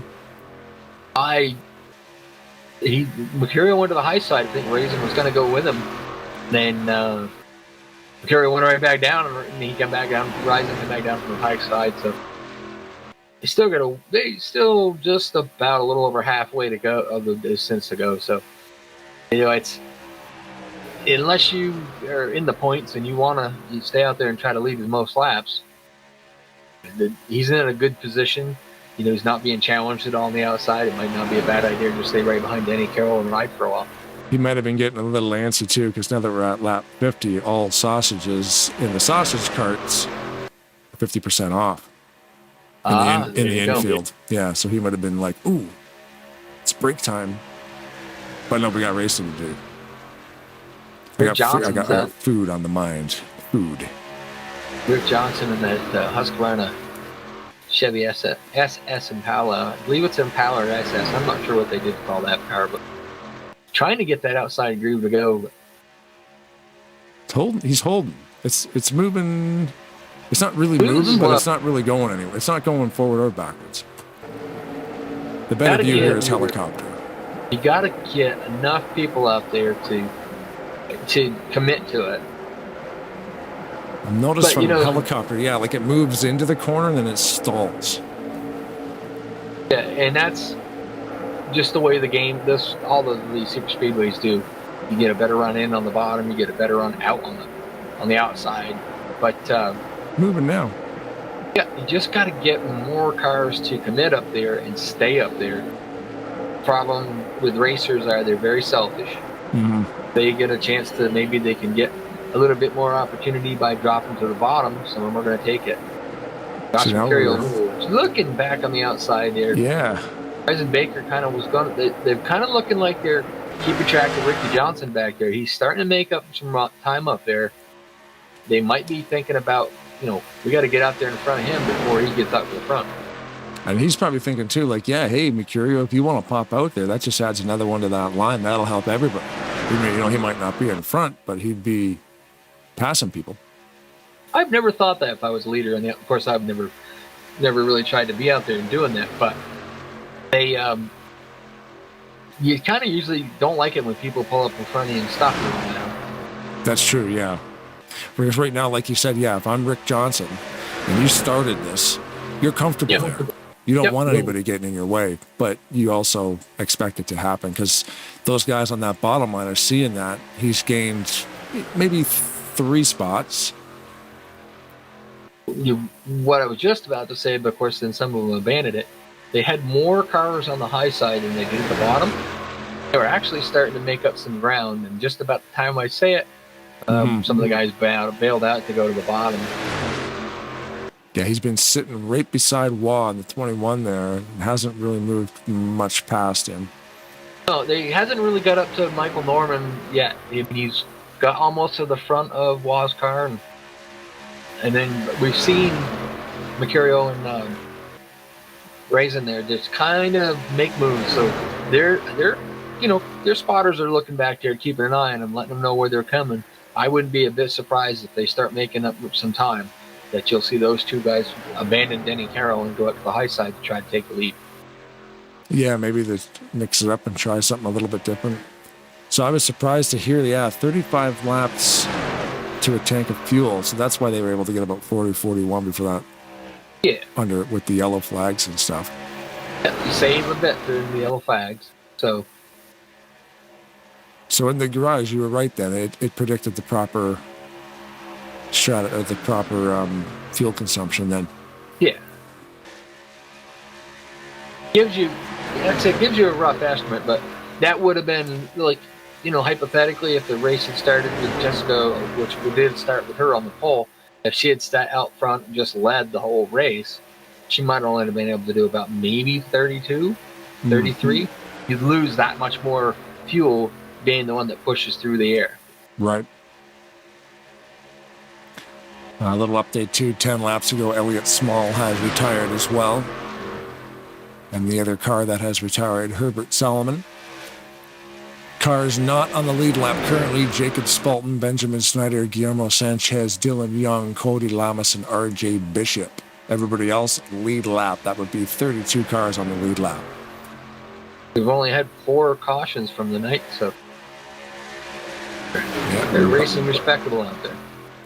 Yeah, it's been a fantastic race. And Buddy Campos currently holding the fastest lap so far, 49.459 seconds. which is 193.4 mile per hour. Rick Johnson abandoned the high side there. It just, like you said, wasn't really making much ground up. So I think he decided that he pulled in behind, I believe that's Keith Bynum. Yep, behind Keith Bynum there. Figured he'd just ride it out there for a little while. Yeah. You see what's going on. Yeah, they got two grooves going, but they're not really pushing the issue so much. They're just kind of almost riding around out there. You just wait. When we get to about 10 laps to go, business going to pick up. We're really going to see some side-by-side racing. Lap traffic coming into play here. Lamas and Dylan Young hanging on to the low side. I was wondering what Denny was going to do when he got to him. I wasn't sure what what the plan was, but thing of it is, a respectable thing if you're a lap down car would be to go to the high side and get out of the groove. Yeah. Especially on a track like this where the groove is, on the bottom. So they're stalling that bottom groove now. Yeah. Those guys are taking advantage of that. Right. So now what's happening now, you've got Denny Carroll and Ryzen that pulled down in front of them. Of course, the high line has still got momentum, so Denny went up there to that. Keith Bynum, instead of going up there and following them, decided to stay behind the two-lap cars. And before, Denny and Ryzen had actually pulled down. Ooh, good save by Rick Johnson. Got a little help in the corner. See, and that's the thing. If those lap cars aren't damaged, they can fit right into this pack. Yeah. I mean, they've got no choice to do it now. They're kind of trapped. Yeah, well, that's the thing. That's where it becomes an issue. Is especially if their cars aren't really up to speed, and you get stuck down in there. Now you're basically slowing the bottom groove, down a little bit, and it's not really good. That's not good. Usually you should just go to the high side, give them the room. And that's the thing, too, on the other hand, is the lap cars, even if they weren't damaged, they're a lap down maybe for a reason. Just, maybe they made some mistakes, and that's why they're a lap down. So you could keep up with these guys, but if they're not comfortable racing a high-speed pack, it could cause more problems. It looks like they're doing all right, though. Yeah, the thing is, they're trying to get their lap back. That's what they want to do. Yeah. I don't know what their server rules are as far as, as some servers will say, well, if you're a lap down car, leader's coming on you, you have to do this. The game itself is not going to tell you you have to get out of the way. It'll tell you, leader's coming up on you. There's no reason. If you're still trying to race, you're still trying to stay on the lead lap. Yep. So they did nothing wrong. Nope. That's the thing. You have to race your race, and if the leaders get you, the leaders just have to pass you. It's not really up to your. You don't have to move out of the way. You're not going slow. Like, these guys are keeping pace. Yep. So guess what, guys? Pass us. And exactly what did Cody Lamas is. So he is racing with the 42, which is Young, for basically the lucky dog position. So what he did, instead, they were racing nose to tail. Obviously, that's the smart thing to do when you're out there by yourselves. Once the leader caught up to him, Lamas decided to go up on the high groove, which is right now currently got more cars in it and getting a better run in hopes that he can get ahead of Young.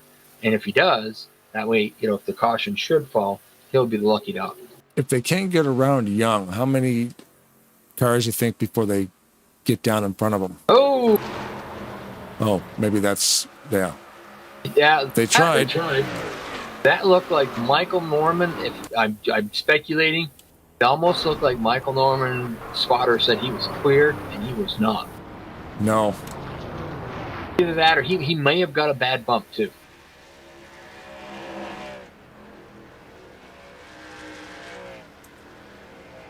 We will definitely be taking a look at that.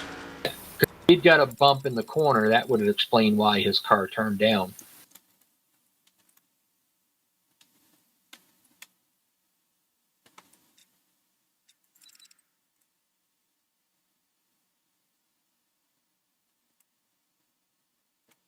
So yeah, if you were racing cockpit, this is what it would look like. Let's get inside the Adam Cole machine here. This is what you see from cockpit. Basically nothing.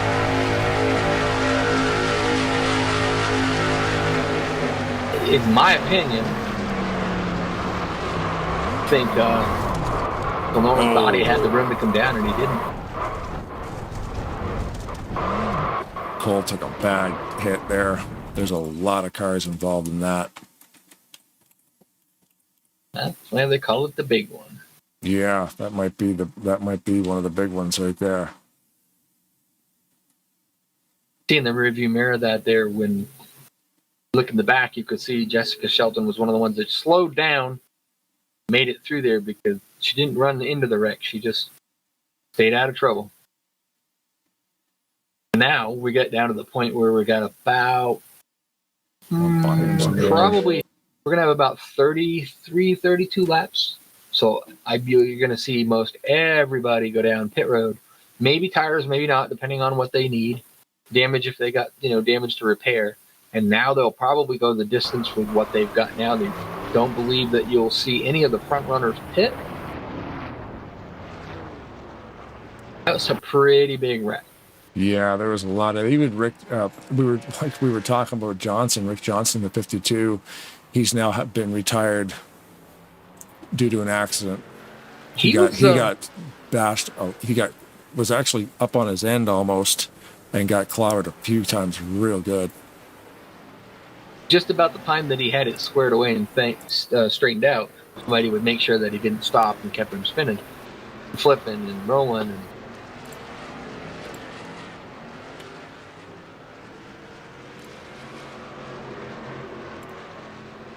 so the Denny Carroll was the first again off pit road, probably a 2-tire stop. RJ Bishop, I think he is probably a lucky dog, or is he still down a lap? He is still down 2 laps, so he will get one of his laps back. He lost the Keith Bynum, the 52-31, or some other drivers that were involved in that accident that did not make it. Their night's over. So Herbert Solomon and Elliott Small retired earlier in the race. Matthias Yankee was actually ejected just now. Rick Johnson has retired due to an accident. Keith Bynum due to an accident, and Perry Bond as well has retired. That's unfortunate. So ejected, would that be administrator threw down a DQ? Yeah. For some reason he may have done something that they didn't care for, and so he got kindly, I guess that's the kindest, easiest way to ask him to leave. You just send him. Yeah, interesting. I'm going to see if I can find this.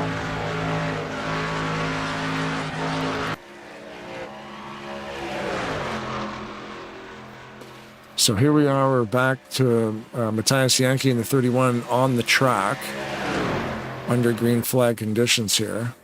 We'll speed it up a little bit here. We'll fast forward it a little bit. See, okay, so the smoke show starts. We'll see what happens. He's on the brakes. He's down to 150-ish.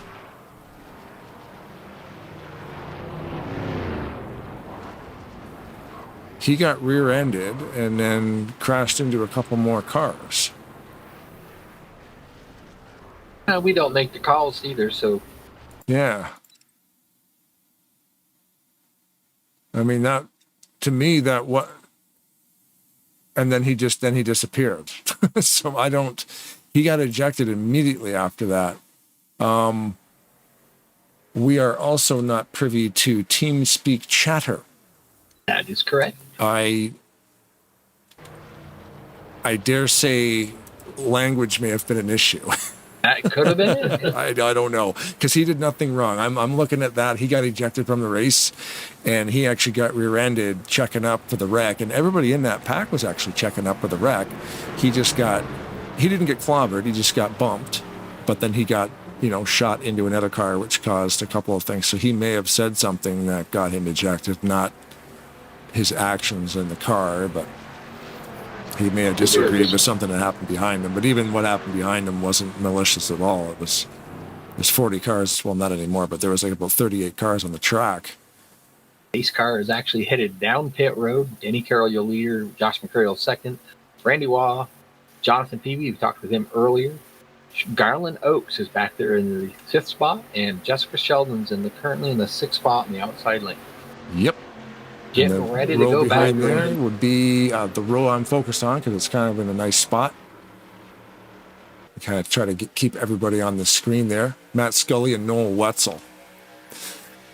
We know that the front runners up here probably not going to pit again, even if the caution should fall. But where you would get people that might pit is just somebody in the back. That another caution come out later in the run. Tires isn't that big of a deal, as we talked with Jonathan earlier. He said that you really, they're going to take a few just because you can, but yeah, they Daytona, the tires use up the tires a lot more than Talladega. I've seen even with the 2X leagues and stuff that you can literally run a whole race without even ever changing tires. You had to stop for fuel at Talladega. Yep. Yeah. Either the 3X, it's a little different, but yeah, there was a little bit of a tussle back there, but it stays green. A couple cars would take to the apron to avoid something, but we'll just stay up here. Currently focused on Garland Oakes. Again, Garland Oakes flipping the bill for the broadcast tonight in association with the Autism Awareness 400, presented by South Atlantic Data and Design. Thanks again to Garland. Garland Oakes, part of that team Wrecking Ball with Josh Mercurio and Ulysses Sandoval. Javier Negron. Yeah, Javier Negron is right. Yep. They did that over to Talladega Nights. They actually had teams, and they had team points, which was why that all kind of started. Some of those guys, you get guys that you like. We talked about Bidstone Gap. Team Wrecking Ball. They're always going to work together. They're always going to. It's just something they've done. Jack Miracle, did he make room? Wow! Oh, no. Wetzel saved it. What a save! No way, dude. Wow. How did they do that? There was some tank slapping. He hardly lost any positions. That was awesome. No, Wetzel moving the race right there, dude. That was unreal. Curio on the high side with Jonathan Peavy right there and Jessica Sheldon. They're kind of making a little bit of time up there with where that happened. That the bottom line kind of lost a few drivers out of that. They were making up a little room. Denny Carroll actually did not lead that last lap, so I'm gonna looks almost like Mercurio might do this one as well. Yeah, we're gonna call that caution again. Oh, are we? We're gonna call that the Wetzel wiggle, man. That was crazy. What a save! I mean, he tank slapped it, bounced off Merkel. Merkel kept it straight. He had to go. Merkel actually, I went down below the double yellow line just to keep it straight. No, because Wetzel was involved with the Merkel one. He got into the back of Jessica. Oh. And then slapped Merkel again. So Merkel actually had to save it a couple times. Yeah. It was crazy. Holy moly. But they didn't lose any. They hardly lost any time. Yeah, we were talking about Garland Oakes flipping the bill for the race. He saved the Snyder family about $1,000 because Tarnation TV is not cheap. We charge $500 an hour. That's why I hope we can afford these brand new. I need a raise then if you're making that much money. Yes, definitely not. Yeah. Yeah, that was some crazy racing, man. So anyway, what was the point of the yellow? Let's 1 second here. Didn't find out yet. Because that Merkel getting beat up, held onto it. Wetzel got that thing almost sideways and somehow held onto it. Okay, right about there. I'm getting yellow around 116.5. Oh, there's a tussle back here with, looks like the 72. And Snyder getting into it.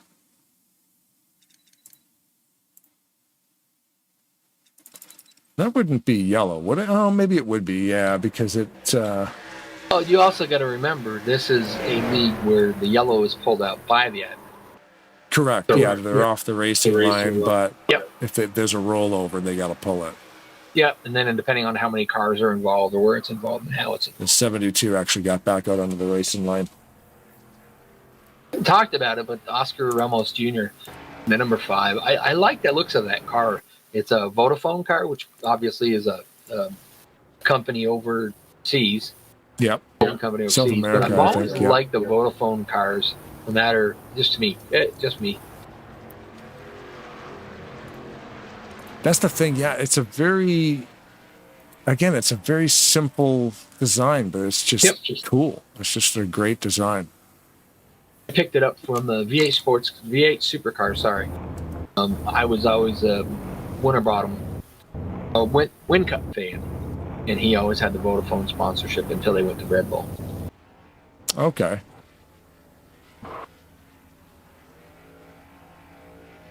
Oscar Ramos Jr. I see the flag above his window net there. I think that's the Colombian flag. Yep. I think that's one of the guys that's from over there. Yep.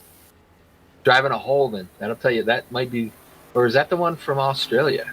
It's in a Holden. That's not an Australian flag. That's South American. No, but a Holden is an Australian car. Yeah. See, it's on a Chevy base, though. Yep. Well, it's Chevy. Holden is a Chevy. Oh, is it? Yep. And then now they're Mustangs over there, but the Ford was the, oh gosh, I can't remember the name of it. It was the other car. There's, they have Holdens and Falcons, like something like that. Oh, so you could own a Holden, but then you would just order like Chevy parts. Yeah, it's basically a Chevy Camaro. It's just, got right side drive, and that's Chevy owns Holden. Okay. Checking out RJ Bishop in the 78. That's my favorite monster right there. The Java monster. I love those coffee monsters. Those are great. Salted caramel, Mocha Loco, and Java monster. They got another one. I can't remember what it's called. It's like Swiss chocolate or something. I don't know what we're going to do with you. Chocolate milk Monster Energies. Don't tell me the pace car's off. I'm busy getting thirsty looking at this car. I see that. Josh McCurry, your current leader, Danny Carroll, Jonathan TV, Randy Watt. Sponsor for tonight's race, Garland Oaks, and then Jessica Sheldon's still hanging in there tough. Keith Hughes, and then Adam Cole is your 8th place starter right now. We're about 24 laps to go. That is correct. So not quite yet, but I think you're going to start to see business pick up a little bit. Mm-hmm. Takes these guys about a lap and a little bit more than a lap to get rolling, get settled in. See, Randy Waugh actually backed off a little bit and let Danny Carroll down in front of him. Them guys kind of, I guess you'd call it kind of a silent teammate thing. They always seem to work together. Yep. With 24 laps to go ish, as we say, that's just a courteous thing to do. You're going to get in there, get in line. Let's log some more laps. Yep. Keep an eye on that outside groove. See if that outside groove starts to make room, making it up there. Then get out there and try to see if you can lead that outside groove to the front. Now there's no sense of running side by side because you're just going to go backwards. I mean, if you want to get an outside groove going, I almost think you got to do it now. Yeah, I think you'll see that they'll slow down for a little bit, then they'll probably get closer to maybe the 15 lap mark, and then you'll start seeing people do that. But you're gonna we already know what's gonna happen. So if you look, like we were talking about Rick Johnson, earlier was out there trying to do it. You knew darn well as soon as he got up to, I think it was RJ Bishop and whatever, they were going to come up. They were going to, or Ryzen it was. They're going to come up and they're going to use you to push them to the front. So.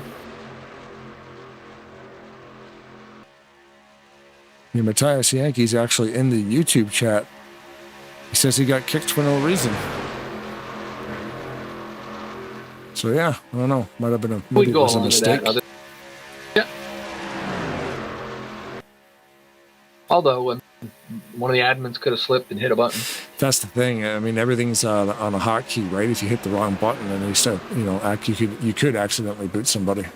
Oh, I had that happen once to Perry Vaughn during a mega marathon race. I don't know what happened to my computer that day. It doesn't make any sense, but it was just doing some crazy stuff. Sometimes. And it ejected Perry Bond. I never even touched a button. Yep. Yeah, it'll be like Rod Weston has ejected the 60. And you're like, wait, what? No, he didn't. I was like, I saw that. And I'm like, wait a minute. What? You know, I forget what it was, but I had no macros. I couldn't hit any button. Couldn't hit the F2 button. It was just something crazy. And in the process, I had found that if I hit, I don't know what button it was, and it would bring it back. Well, unfortunately, me trying to hit buttons had put up the eject, and unfortunately, Perry Bond's number was what came up. So, as an administrator, you've got your 1 to 0s there, your 10 keys across the top, and you can have like where you press them and they instantly post, but then you can get the other ones where it types it out and you can fill in the rest, which is usually a car number, right? So, what do? You have like yellows, you have DQs, you have plus lap, negative lap. The older ones, depending on what leagues you were in, mine was set up for numerous different leagues that I had run and raced in. I had give a lap back, I had clear black flags, and I also had the eject set up for when I basically for back when I owned my own league, and I had never taken it out, and just for whatever reason it screwed up. And then if any of you guys have ever done any of this racing, you'll see that a lot of it's like one would be sorry, or thank you, or different stuff like that. Pass left, yeah. Stay in line, work together, and all that are the normal ones, but you can actually go in and change them to whatever you want it to be. And they can be administrator codes.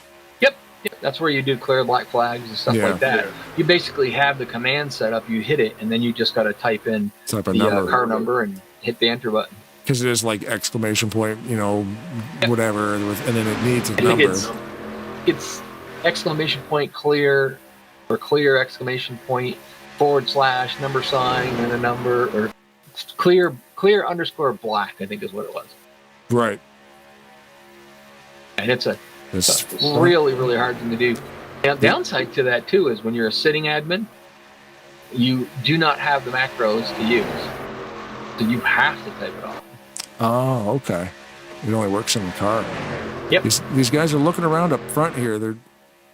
They're trying to get something going. I think PV's jumping out. I think Carol's jumping Jonathan around. He's trying to see who would go with him if he goes. Yeah. It's getting to that point now where people, you got to start thinking about if you're going to get to the front, you got to do something. Rise Baker back there just pulls up the high side there. Yeah, and you've got Mercurio and Peavy, but then behind him you've got Carol and Wah. Carol and Wah are going to stay together. Yep. So does Peavy go out and do they push him, or do they railroad him and gain a spot and tuck up behind Mercurio? If the two jumps out. I can give you my honest opinion of what would happen. I'm thinking the latter. I'm pretty sure that PV would be stuck out there and go back. Yes. He would go and want them to push him, but they might leave him hanging. Yep. Because we've seen this entire race, that bottom line is definitely where you want to be. And leaving that spot now, you know what? You might not win the race, but you'll also get second, which is a lot better than 10th. If you're Josh Mercurio, you're not even looking out there. You're looking when you get into the corner, then you look in the mirror. You look quick, you look in the mirror. You spend probably 75% of your time looking in the rearview mirror and just occasionally looking forward to make sure that you're still going straight.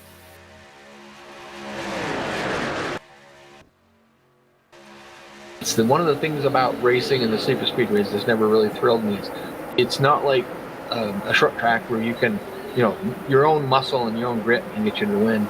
Right. You have to have somebody to go with you, unless accident, cautions, or whatever. Certain things can, but you'll never see anybody just pretty much go out and dominate. But Ulysses Sandoval's around. Is that going to bring a yellow? It doesn't look like it. Yep, there it is. Yeah, I was going to say, I don't know if he got hit. I'm assuming he got hit. Or, made a judgment error there.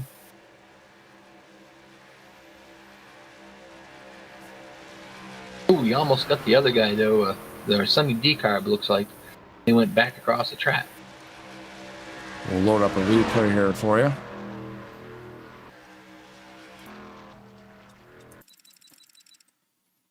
Yeah, it's funny, like the shorter tracks, there's a lot of skill involved there. I mean, there's skill involved here too, like knowing when to go and all that kind of stuff. But like you said, you can have someone drive away from the pack at smaller tracks. Oh, it looks like the 6 just got right in. Tate Dorsey there just was pushing the 96, and the 96 just went around.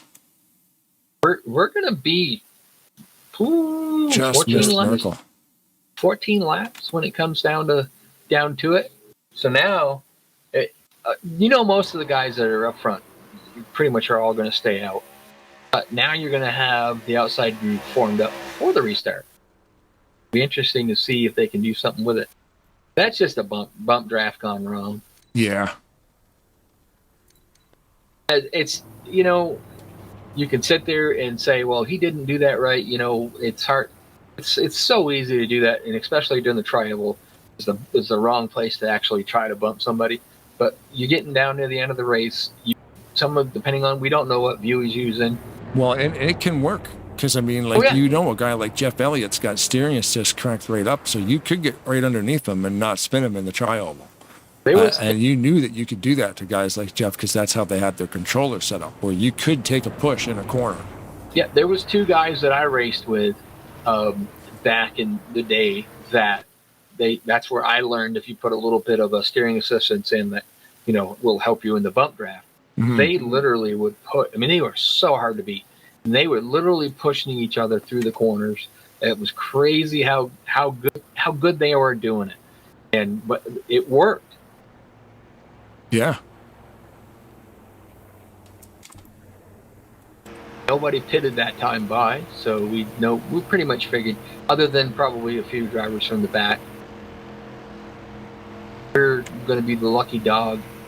You might as well pit, take 4 tires, and hope that you can, like Ulysses Sandoval went for quite a slide there. He might as well go and pit.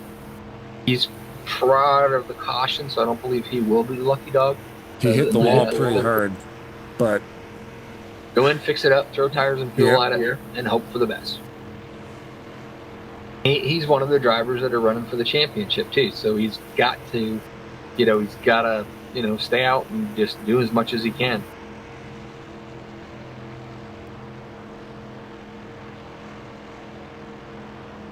Matthias Yankee in the YouTube chat there is saying how he's actually from Argentina and he's obviously not happy with being ejected. It sounds like it might have been a mistake. You can't blame him. No. It's a big race. He's been, I pretty want to say he's been through most of the races this year. We've seen him in there. I know, he hasn't finished. He didn't finish one of them. I believe it was at Daytona. He had a couple of episodes that they have a kind of a rule here where if you cause cautions or you're the cause of the caution, that you have to park it. But he's been here through the whole season. I'm pretty sure he's trying to go for the championship as well. Can't get as many points if you're not out there. Yeah, how many drivers are going to fake it? Danny Carroll, think about it. You got to try it. I mean, it's not going to work, but it's always fun to watch. You got a few of the back markers. Ulysses Sandoval has retired due to that wreck. Matt McIntyre also has retired due to piston failure inside the old engine. Buddy Campos, I hope I said that right. Yep. Was the only one that actually pitted, so he was in the back. He's still on the lead lap. So why not? Let's do something different than what everybody else is doing. Yeah. Lights are off, so we will be going green next time round. Remember, they double file restart here, so you see guys jockeying to get where they're supposed to be. Just the front drive, the leader at the time can choose high or low. And then the rest of the people have to just fall in line. If you're odd, you go on the inside, even go on the outside.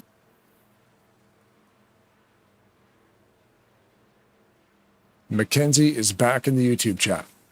She's a Kyle Busch fan. Yeah. Good job broadcasting. You guys are doing wonderful. Thank you very much, Mrs. Weston. Love you, kiddo, and I'll see you tomorrow. Join us next week here on Tuesday, Sonoma Raceway. And on Sunday, we'll be at Lonesome Pine with SMO, reaching out to those guys to see if they still want to do it. Yeah, Had that's that one another on the calendar for a while. another situation where I just try to get somebody ready. Okay. I will do my best to get home and get ready, but it literally just depends on how the day goes there, because we're we're a third from the end. Cool. And that is Lonesome Pine that's a road course as well, right? I'm not sure. Or is it a raceway? I think Lonesome Pine. No, I think it's an oval. They do some weird stuff over there, so Yeah. it might be an one of oval. those. Yeah, it might be one of them tracks that's an oval, but also is a road course if you want it to be. Like I don't even know. Somebody in the chat will straighten me out.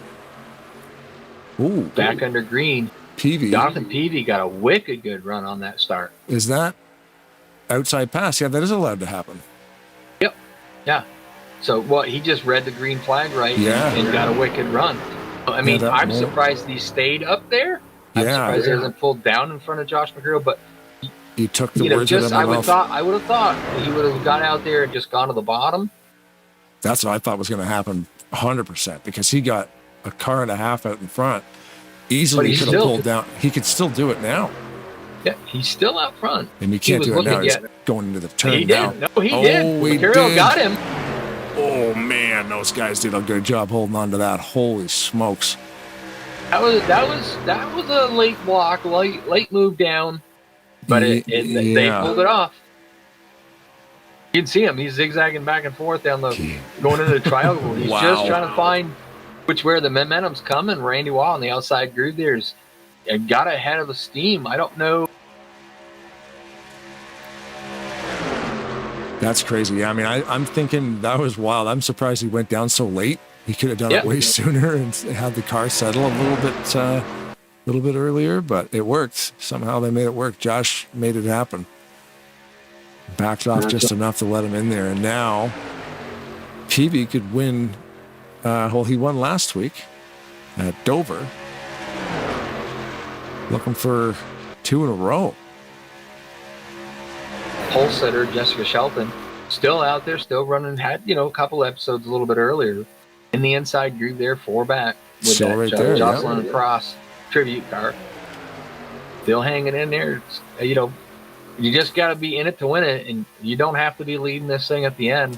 Things can happen. So she's still right there, running strong. Points are a big deal in this thing. If she's running 5th or 6th, you might just want to get 5th or 6th, because there's 40 people that started this. That's a lot of points behind you. Like physically, and all those cars behind you hold a lot of points if you fall back. She missed the first few races of the season. They're tagged out each other again. Mercurio looking left and right. He's letting Peavy know he's there. These guys are beating each other up at 200 mile an hour. It's glorious. Danny Carroll and Randy Waugh got hooked back up. They're on that high side trying to get something done. Peavy is just moving high, moving low. Wherever the momentum's coming, he's going for it. Danny Carroll, somehow Danny it's Carroll working. got down to the bottom. Left his, I'd say, wingman out there. He did. That's interesting. The entire race, the 21 and the 41 have been stuck together because that's what they do. We're about down on 10 laps to go here. It's time. It's time for you got to start thinking about you're going for the win. Not 10th or whatever. So then he saw an opening and got down there and said that's going to be what it's going to help me out. Maybe finish the best I can. Danny Carroll being one of the drivers who've been here all season too. Had some rough luck, but he's still in it trying to get the championship. Man, these guys are running right on top of each other now, and they're not afraid to use those bumpers. We're under 10 to go. It's business going to pick up.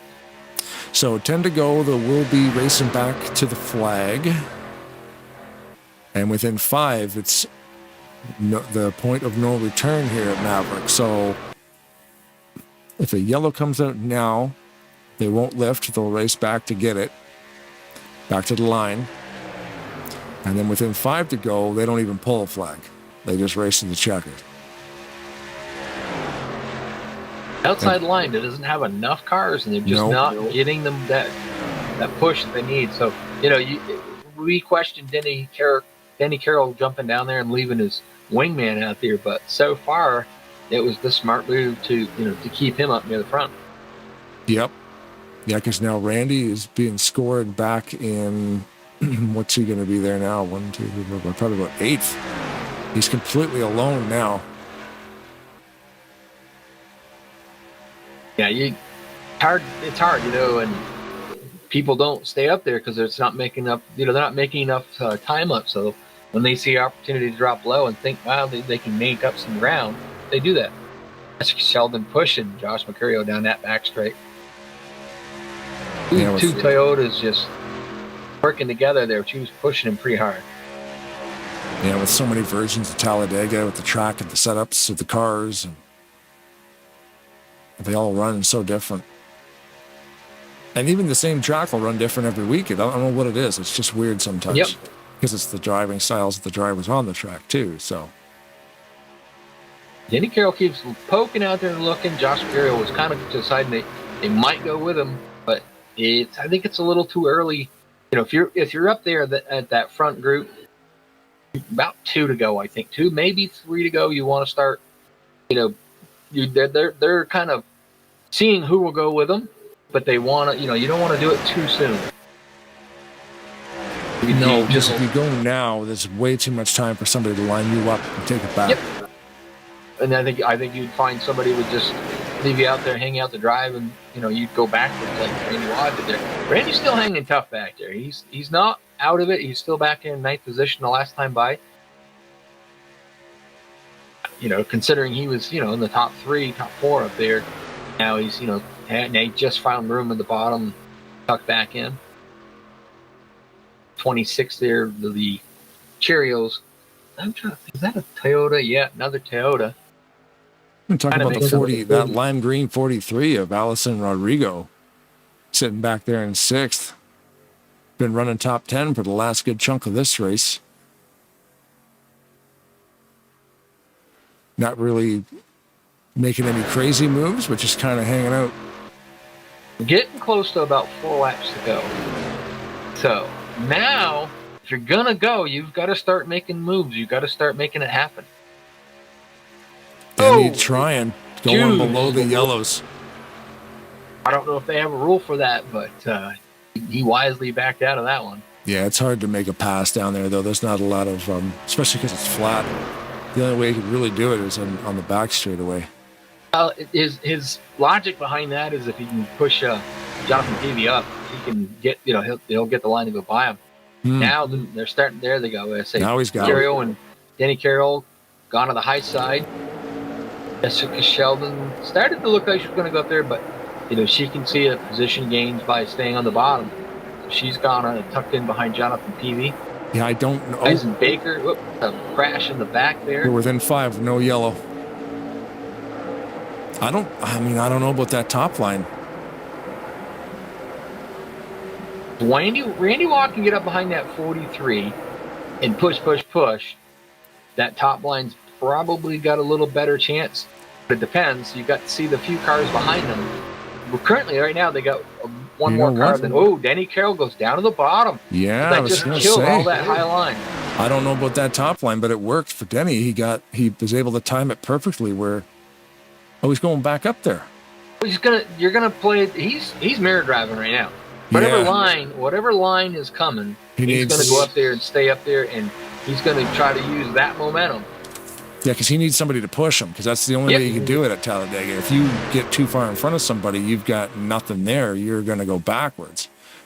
Eisen, the third car back on that outside groove. See Mercurio drop down below. Mercurio's just trying to find a place to go, and Denny Carroll. Unfortunately. He finally got his nose up in there enough. Isaac Breaker. What a save. No way, dude. There was smoke coming off those tires. Unfortunately for Denny Carroll, he lost the guy that was right behind him helping him push. But that was a wicked, wicked save. Did I not see smoke coming off Ryson's tires? Hit that thing sideways. Wow, dude. There's no way he's not grabbing that steering wheel way too hard right now. That was insanity. Sure. Like I said, that killed Denny Carroll's run on the high side because everybody behind him had to kind of lift up. Jessica Sheldon putting her nose. Oh, no. Yeah. She put her nose down underneath Jonathan Peasy. He came down and they had contact. Well, she saves it, got it straightened out. She's going to get maybe fourth. She wanted to get fourth, so she just wrecked the whole field. No, man, this is some hard racing. It's not over yet. No, you still got... we're currently looking at Josh Mercurio and Cody Lamas. Just going to say, Cody Lamas is the one that was a lap down that we were talking about earlier. He was lucky dog. And another lap car there. Young were, just kind of mixing it up with the leaders. They wanted to stay. He got his lap back. Now he's currently trying right now to try to take the lead away from Josh Mercurio. Oh, he was one of the lap cars that... Yeah. He's got his nose underneath there with I think we're on, one, maybe two to go. This is a white flag coming up right here. One lap to go, and he's got his car down in the bottom. So this is a two-car drag race. He's running a Florida Panthers screen, too, so he's a hockey fan. Are you kidding me right now? We were talking about how this race wasn't going to end with, they're doing what they can. They're side drafting, they're intimidation. And the thing right now, they're all by themselves. So it really is, there's no drafting help. It's just one-on-one right now. Carroll got a wicked good run there, but here he comes. Here comes Lamas back. I gotta go helicopter cameras. One. This is gonna be so close. They touched again. They're door banging each other. Oh my God, this is gonna be crazy. I don't even know who's gonna get this, dude. This is literally. I know. I don't even know. Oh, Mercurio, no, Lamas got it. No way. He had it. Lamas got it. Okay, top left of your screen right now. Lamas got hit, but the gap is 0.00. 0.00. Yeah. That is crazy. What a finish. Wow. And he grenaded it. Now it's on fire. Randy Waugh comes out in third out of all that mess. What the... This isn't Tarnation Turbo. Oh my gosh. The other channel is the... This is the family channel. Unbelievable. Okay, we got to get on the flag here. I gotta do my... That's probably... Oh, I got to back it up. I got to put the flag... Sorry, Cody. I got to give you the flag, buddy. There it is. What a finish. That was unbelievable finish. I got to do the whole winners thing because he's got no motor left. So we've actually got to do that. And then we've got to give him the flag. And we got to do this in a replay because he had to retire because he's got no motor. So your winner tonight in the 84. Bulldog Speed, he voted up there in the chat, was 0.004. Holy moly. That is close. Yeah. Okay, I'm going to save this replay before something weird happens because I got to go back and we got to look at that. That was a crazy finish. Yeah, I think that's probably one of the wildest finishes I've ever seen in Talladega ever. Because of the fact that they do the 5 laps to go like with no return, right? That's the thing. Like they will not pull the flag within 5. You get this.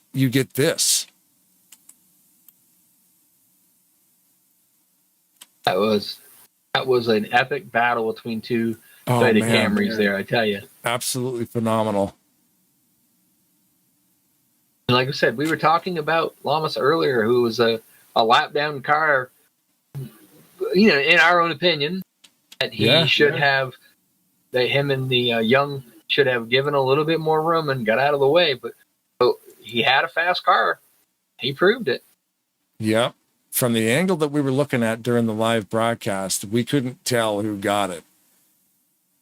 And it was so close that it actually reads 0.0 on the ticker, but we've got confirmation in the chat. It was actually 0.004. So that's 4/1000ths of a second. You can see Mercurio actually starts to come back out of the tri-oval. Just ran out of time. Just absolutely by a nose. I don't think I've ever... We'll slow this right down to a 17th of the speed. Wild. I can't even... That close. I can't even believe it. That's how close it is. You know what? Every league is different. Yep. And the fact that these guys run... Let it go. Within five laps is the no return, right? Like this is point of no return. And look what it did. It led to a bumper slamming crazy final laps, but what a finish, like a photo finish. A 2-car drag race for a full 2 miles. That is crazy. Unbelievable. I got to get the export. I already do. So you ready to start talking to them top 3 drivers for the evening? Yes, do your thing. I'll save all my stuff here. What a wild finish we had tonight. The driver of the number 21, Crimson Tide Tuesday. Is that what you had tonight, Randy? Oh yeah, it was great until after that last pit stop. I mean, I ran up front almost all night and feeling pretty good about it. And then I got hung out on the outside and dropped way back. I just got lucky there that they had that wreck because I couldn't have got back up there. The seas parted. You took advantage of it and was able to make your way into a 3rd place finish for the night. You ran up front all night. You and Denny and Mercurio and Lamas actually wasn't even up there most of the night. He was kind of in the back. He was lapped down at one point in time. But you guys were running up there all night. We were a little surprised at some of your pit strategy earlier. Ended out kind of, you had to do a green flag pit stop, which we didn't think that you guys would, want to do. But all in all, once that you guys got done with your pit stops, you didn't go a lap down, and then the caution came out, so you guys were kind of saved there. But really, really good night for you. Yeah, really, we wanted a green flag stop because we're both pretty decent on pit stops and thought we should gain some time. Yeah, I wasn't about to pit those first couple of times because I didn't want to get back there and all that mess. It was a mess in the back. Oh, absolutely. They had some big ones out there that by staying out there, standing out front, you were able to avoid and stay out of there. Yeah, I got into the 68 on that wreck there. He slowed down a little faster than I did, and I hate that I hit him. But I hate getting a 3rd like that, but I'll take it anytime I can get it. Absolutely. Well, I'm glad to see you did it. Now you've been running here all season, correct? So you were going for the championship? No, I've missed 1 or 2. Did you? Okay. Yeah. I wasn't sure. It's hard to keep track of who is and who isn't with like tonight. There's some drivers that we Christian Torres wasn't even here because he didn't make the cut in the qualifying. So it's kind of hard to see. Remember where you had been through and whatnot. I think I was 14th in points though, even though I missed a couple of races. Yeah. Well, that's our 3rd place finisher. So we're Blaine. If you ain't got nothing for him, I'm gonna give him the floor, and I know he's gonna say hi to Corey. Oh, of course. Yeah, we're just checking it right now. It is 14th in points coming into this race with 391, 278 away from the lead. Cool. Who's Corey, by the way? So, yeah. Wait a second. Whoops. Oh, yeah. I got to get his name in there. Yeah, but so I want to shout out to you guys. I appreciate y'all doing this. This makes it so much more fun to be able to do these TV races. And thank Ben for the league and what he does. shout out to my son Christian, my grandsons Adrian, Asher, and Asa. And Corey, we got another third place, another podium this week. So can't wait for you to see it. Thanks, Randy. Congratulations, man. Yeah, what a fantastic race. And yeah, it's something else. We went back and replayed that finish. It was so close. It was actually 0.004 second gap. The export doesn't even show it. That's how close that was. So definitely fun to watch. Well, it was fun to run too. But that bottom line, if you stay on bottom, it's hardly anybody could pass you. You had to have a long line on the outside to be able to pass. Yeah. And you get stuck on the outside, and you're pretty much going to go back. But thank you all, and y'all have a good night. All right, buddy. Well, there you go. Our third place finisher tonight, Randy Waugh.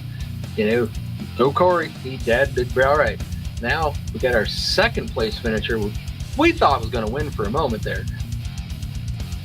Josh Mercurio, I thought you had him there for a minute, but he snookered you. Yeah, I'm not going to live that one down, I don't think. Oh man, I think you guys, one of the greatest finishes we've ever had the chance to broadcast. So close it didn't even register on the export. Wow, really? Yeah, they were telling us in the YouTube chat. Who put that in there? I can't even remember who it was now. Bulldog Speed 33D. Yeah, 0.004. That was the gap. We can't see that in the export, but that probably comes up in the... The official standings in the game, it's still up there. Yeah, but it was 004. Oh, right. In the game, it gives you 3. Yeah, 3. I forgot about that. Yeah, it's great, guys. I'm so happy. Yeah. Photo finish. Yeah, like... But you ran up front. This is the good thing is you ran up front most of the night. You not necessarily led all of the laps and such, but you were up there most of the night. Within the top 6 at least. Other than when some of the pit stops and when other people pitted, some didn't. But you were right there. You had the lead at the end of it. We were watching the guys behind you. Kind of pick, choose, jump. Trying to figure out where they were going to go within like 10 to go. And then that accident happened, and it was just down to you and Cody, and we're like, well, let's see what happens. And he just, like I said, he snookered you. He got you just right. Once he got his nose underneath there, you tried your best to see what you could do on that high side. Yeah. Well, anyway, race was actually pretty good. From front to end, we stayed up front most of the day within the top 5. Started in the top 10, but we just chose the right line again and again, and slowly made our way up to the front. When you were in the front 3 cars, you really had choices to make. You could run the top, you could run the bottom. If you had the right people behind you, you could make something happen on the top. But it was really, really dependent on who was pushing you, because some guys are really good pushers and other guys weren't. And so come in with maybe 2 cautions left in the race. I find myself in the top 2. Me and Denny Carroll are going to start side by side like 2 or 3 times in a row there. And sometimes the top would prevail, sometimes the bottom would. And I think I had finally gotten the perfect position for that last restart. We were on the bottom. I had PV behind me, and then I think it was Jess in third. So I knew we were just going to line up and go. And I just had it locked up. But I had a good old Jeff Gordon restart. I was like half a second late on going to the green. And after everything came out and we were lined up on the backstretch, I was probably 3rd or 4th. And I was freaking out. I was thinking, this race is over. There's no shot I have at winning it. And slice and dice my way back to the lead with 2 to go. And the top line had pretty much destroyed itself. And so with 2 to go, we're coming around the tri-oval, and I'm thinking, this race is mine. This is awesome. I'm going to win a Maverick race. And then the 2, chop somebody, and the whole field goes away. And Cody's 6 car lengths behind me, and he's going to have a run that I'm going to have to figure out how to handle. And just didn't do it right. So I think I did everything right, except for prepare for Cody, because I think that was the surprise that he surprised everybody tonight. Oh yeah, like I said, currently he was one lap down at one point, but you know, it was. I mean, we were trying to figure out how's he going to do it, and he juked to the right, and then you went up to kind of keep that momentum blocked, and then he just kind of shoot right across left, and then he got you. Yep. And you did a great job coming back, trying on the outside grooves. I mean, you were actually. Blaine showed it at the end of it there, like a slow, so step by step of you guys going to the line, and you were actually back gaining on him and had more miles per hour, but he just got to the line before you did. Yeah. I think he might have had some sort of damage or something too, so that might have been partially why I was making up ground on the straights. But he just had the inside line, and the inside line was really good today. So really, he should have just sat down there and let's Cody see what could happen on the outside. Yeah. Oh, you know what? It's 2 races in a row on Tarnation that I'm second place. Did you know that, Blaine? I do now, actually. Yeah, we talked to you last week. That's funny because I don't really remember stuff like that. It's like, oh yeah, we'll see you next time, and then you're here again. But it's second place 2 weeks in a row. That's like some good points, especially considering the amount of people that are in this league. Oh, I'm talking about the Cannon race from Sunday. The Cannon is you got second Sunday. Oh, right. Yes, and that was a smaller field on purpose too. This is like 40 people in this one, but yeah, that was a fantastic race. That was a really cool car you were driving too. Yeah, I don't remember who painted it, but it was beautiful. I love that Harley Davidson shape. Yeah, the black and orange looks so cool. But I mean, talk about paint schemes. Got to talk about the autism awareness car that Garland painted for me. Sponsored the race again. Another great cause. I think we just need to have races for good causes, and then I do well. There you go. That's it. Special events. Congratulations on your second place. I don't want to say no. I know you're not. It's not where you wanted to be, but hell of a race. You ran up there all night long. I'm going to give you the floor. Thank the people you need to thank, buddy. Yeah, first off, I want to thank you guys for putting on a show. Love listening to and watching the broadcast after the race. I think one of the things that Tarnation does really well is the use of free cam. I'm always really surprised by the things that you can capture when you're using free cam there, Blaine. So, other than that, I normally race at NNSCRA. It's on the back bumper. We right now don't have any leagues going on, but we do have a Facebook page and a Discord server where we will probably be hosting a league sometime in the next month or so. Other than that, Garland, of course, for sponsoring the car and the race, and everybody else for pushing when they decided they want to. So, thanks, guys. Thanks, Josh. Have a good night, bud.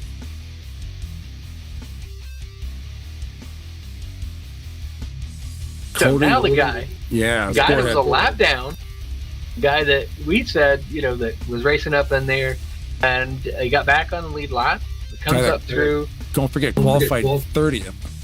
30th. Okay, I didn't see where he qualified, and ends up coming out, makes it through that last little episode, gets to the back bumper of Josh Mercurio, and puts on a clinic. We got to say that because he said he knew he was not going to hear the end of it.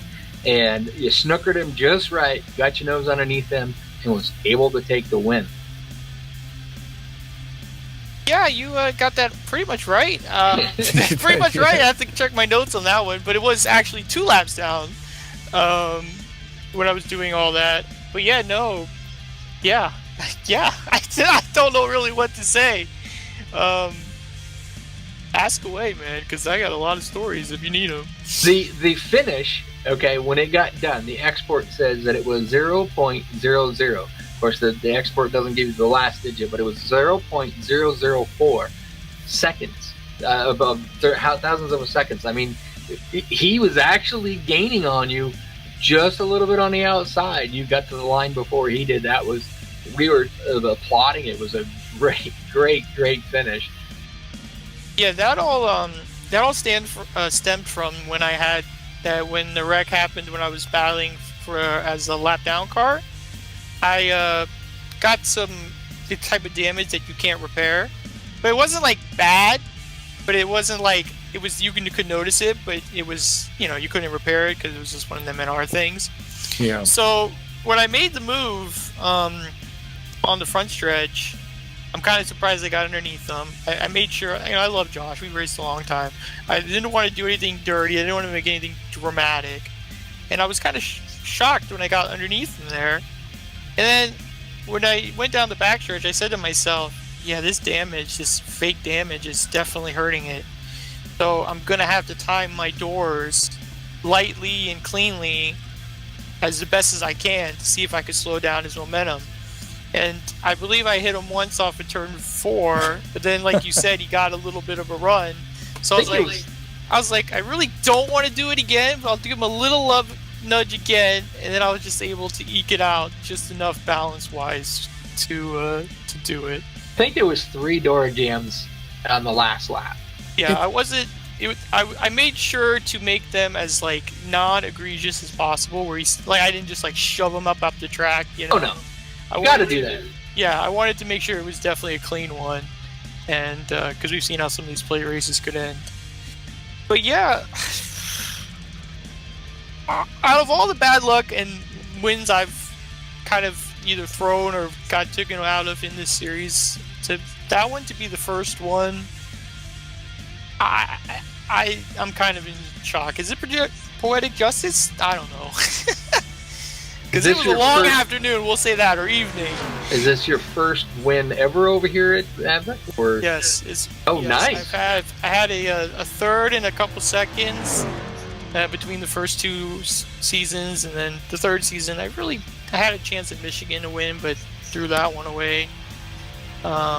So yeah, finally got to check off Maverick off my list, and yeah, no, it was a doozy, man. I tell you. I never in my NR career think I've seen like the whole field die, and I'm like, I said it in the voice chat. I'm like, this is a Ricky Bobby. We're gonna have to do it like this. Yeah, there was nobody left. We're like, this is I'm like, 1 I've never versus seen 1. this. I've never seen this before. Yeah, it's like a 1 versus 1. Who's gonna win this race? And yeah, it was weird because it's 40 cars started this thing, and we 2 finished it. We were talking during the thing. You're not going to see 1 car get away or 2 cars get away. It's it's going to be 25 cars going for it all at the start finish line. And what do? We get 2 cars going for it at the end. Yeah, like I spent 70. I think it was like 70 laps of that race. I spent trying to get my 2 laps back. And I'm sure you guys saw me flying around the field a bunch of times in the first 10 laps. Yeah. Because of the whole 1 lap down rule and if you fall out before 10 laps.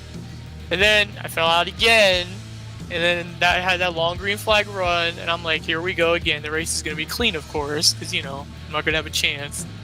And then I had to do the, believe it or not, what I did was, when I got lapped, as you guys said, I had raced up there, and it actually paid off, because when everybody wrecked, I was like the 3rd car behind the leader, and everybody pitted. And, under that green flag stop I had to make, I took 1 can because I'm like, maybe I could get in the lead draft, right? And then I was able to take the wave around, get back to 1 lap down, and then it was pretty easy then just to stay with the main pack and get the lucky dog eventually. And that just sometimes shows, it just all works out. What can you say, right? Yeah, it just shows like the race is never over until the checkered flag's up there, because you look at these stats. You got Denny Carroll led 22 laps, Ryzen Baker 23 laps. You led 1 lap. We always say it, you only need to lead 1 lap to win a race, and you led the one that you needed to lead. And the Florida Panthers are going to beat the Bolts tomorrow.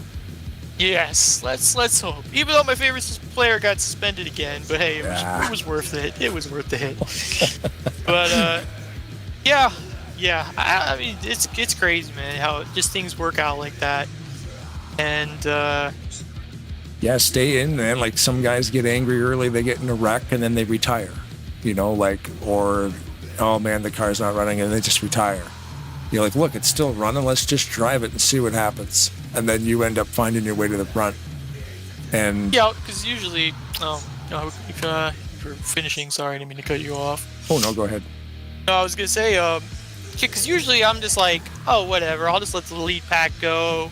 Mhm. You know, I mean, it's Maverick, right? You know, you know there's gonna be a wreck eventually, surely.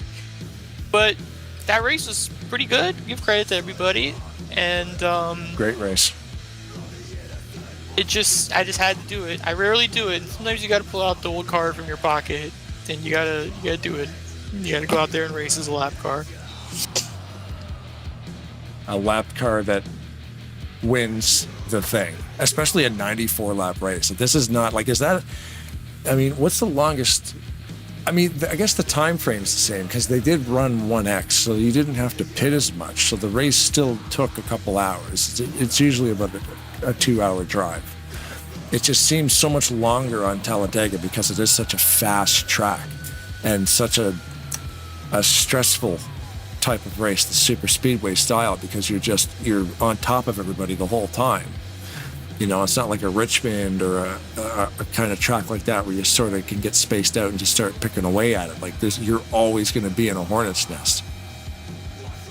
Yeah, especially with I believe the way the chassis was and everything and cup physics. It's just like it's so hard to generate runs, and you basically just gotta slam draft somebody or get your numbers in accordance, hope the inside line or something checks up. And I think that's why you saw some of the calm racing today. But hey, it's the same for everybody, right? Just gotta go out there and find a way to get a little edge. We definitely found a way. Yeah, technically, literal edge. But the thing about it is, you can think about it like this. Now imagine, all right, you go out there and you run up front all day and you win the race, you're happy. Okay, yep, I won it. Great. Now think about it like this. You had to come back from being 2 laps down to get up there and end up winning this race. It's got to be worth more to you that way because, you can't say, I just went out there and ran up front all day. You went out and you earned it. Yeah, I'm sure as even my previous results show from Dover and Vegas and almost Daytona before I got killed by a car hitting the apron. I enjoy starting in the back. I think it's a challenge, it's fun, and you get open pit boxes usually if you start in the back, so you don't have to really involve that drama either. Right, so, that's a good point. Yeah, I do love to start in the back. I know a few other people do that too. Because the pit boxes, I'm on keyboard, so pit boxes and pit exits aren't the best thing. But take that out of the equation, you get a lucky pit box, which works out, and then you're able to just kind of cruise and miss the field. Because pretty much attrition-wise, around lap 30 or 40, usually the field is pretty thin, so you can basically be in the top 20 at that point, and then you can just pick people off at that rate. Oh, Blaine, you got any more asking before we let I feel like I gave out all the ideas, so I think that's it. Nobody's listening anymore. No, man, that was a fantastic race. Probably one of the closest finishes we've ever called, and it's just a wild finish I didn't expect. I guess is what I'm trying to say. 40 cars start this race, and we're just focused on 2 finishing it, and what a run, man! You're a few laps down. You come back, and with damage, we're able to run to the front and door slam your way to grab that extra 3 inches to be able to get to the line before Josh. And it was it was great, man.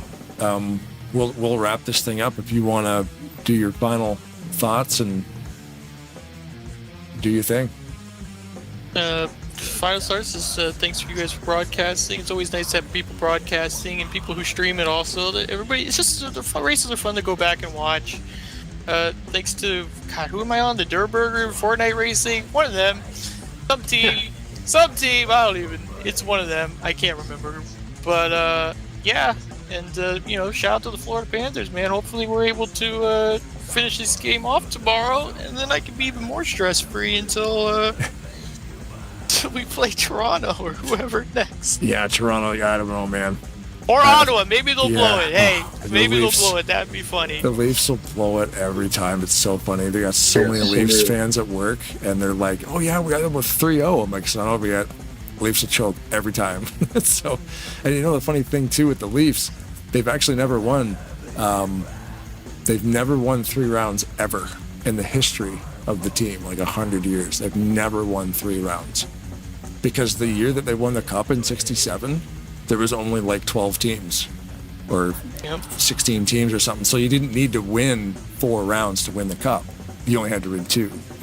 So you remind a Leaf fan, remember, Leafs have never won 3 rounds ever.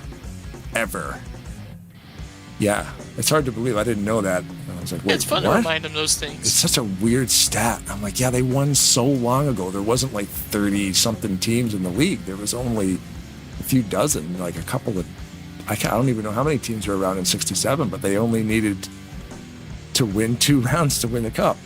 You only needed to win 8 games. Now you need to win 16. And I used to be a Leaf fan, but now I'm just a hockey fan, and I like watching them lose because they always choke. I'm surrounded by so many Leafs fans. It's kind of funny. And my dad was a huge Bruins fan, right? Like we watch, my brothers, my dad, we just watch the Bruins. Everybody hates us because we live in Ontario. How come you're not a Leaf fan? Toronto's right there. I'm like, I don't care. He said, at least I've seen the Boston Bruins win a few cups while I've been alive. But anyway, thanks for watching the NASCAR broadcast. So we talk hockey at the end, but Can't complain about that. No, man. But yeah, that's cool. Florida. When was the last time they won? Who was in net? Did they win with Luongo? I don't think they did. No, we Van came Beesbrook. close against the Avalanches in like the I think it was like 95, 96, and and then we sucked ever since. Until like 2020-ish. Panthers have won a cup though, right? Last year. It was last year. Yeah. Okay. Is that the only one they have? Yep. Okay. Yeah, I remember them getting close there. a bunch of times. I was there. Yeah. Because Florida was the one with they throw the rats on the ice, right? Yep, I'm a season ticket holder. I've been a season ticket holder for the Panthers since 15-16. The fans started throwing these rubber rats on the ice. I remember, I think it was Van Beesbrook would hide inside the net because they were coming down by the hundreds, and he's getting pummeled by these rubber rats. He'd just go hide inside the net and take cover from all the debris. And then the NHL started giving bench minor penalties to the home team because the fans were throwing stuff on the ice. Those were the days when the fans were allowed to throw stuff on the ice and not get a penalty. Yeah, good old days. Yeah, well. Anyway, man, that's now I know who I can talk a little bit of hockey stuff with. All the time. I'm at every game. I've missed probably 5 games out of from 15-16 to now. So if I'm alive and my legs are kicking and I'm in state, I'm going to be at a game. That's cool, man. You found something to talk about I know nothing about other than there's a puck and guys on skates. And they fight. Yeah, Rod's over here going, what's a Van Beesbrook? I'm like, that was the goalie's name. It's fine.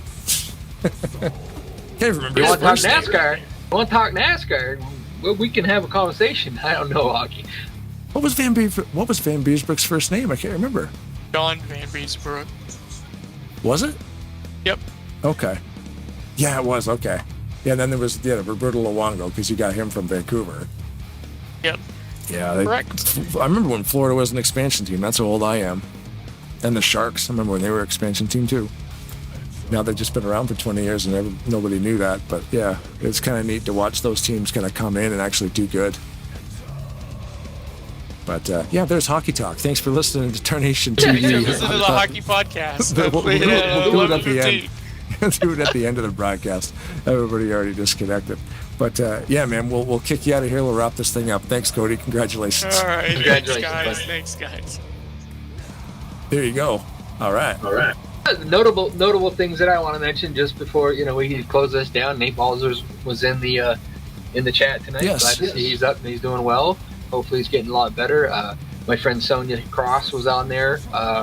Jessica Sheldon was doing that tribute car for her daughter's racing tonight, and she thought that was very, very awesome.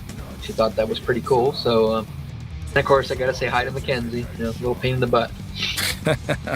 Well, that was a thing too. We were looking at on the YouTube chat. Bulldog Speed was actually Zach Rogers, who wasn't able to race tonight. Carm Diego was driving his car, the Super Sub, as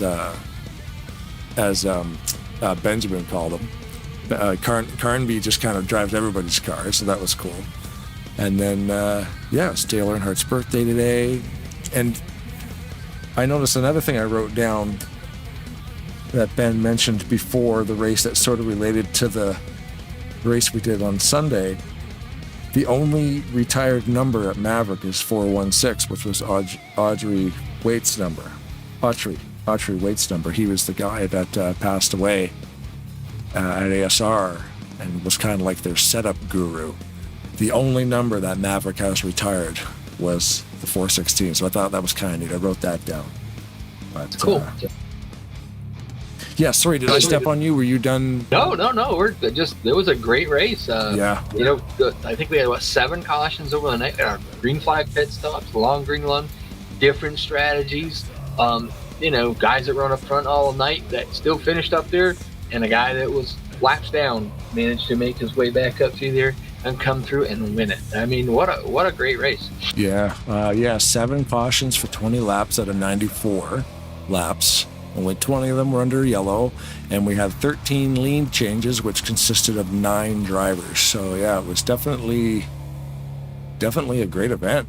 And you should join us next week on Tuesday night when we go to Sonoma and do some road coursing, and we'll be at SMO on Sunday at Lonesome Pine.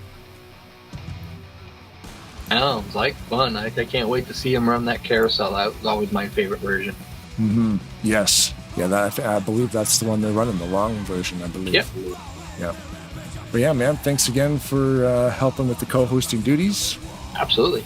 And I guess we're all done for tonight. So if the women don't find you handsome, they should at least. I'm going to steal all the red-green stuff because this is. There you go. We're talking hockey now. I steal all the red-green show one-liners. Remember, I'm pulling for you. We're all in this together. If the women don't find you handsome, they should at least find you handy and keep your stick on the ice.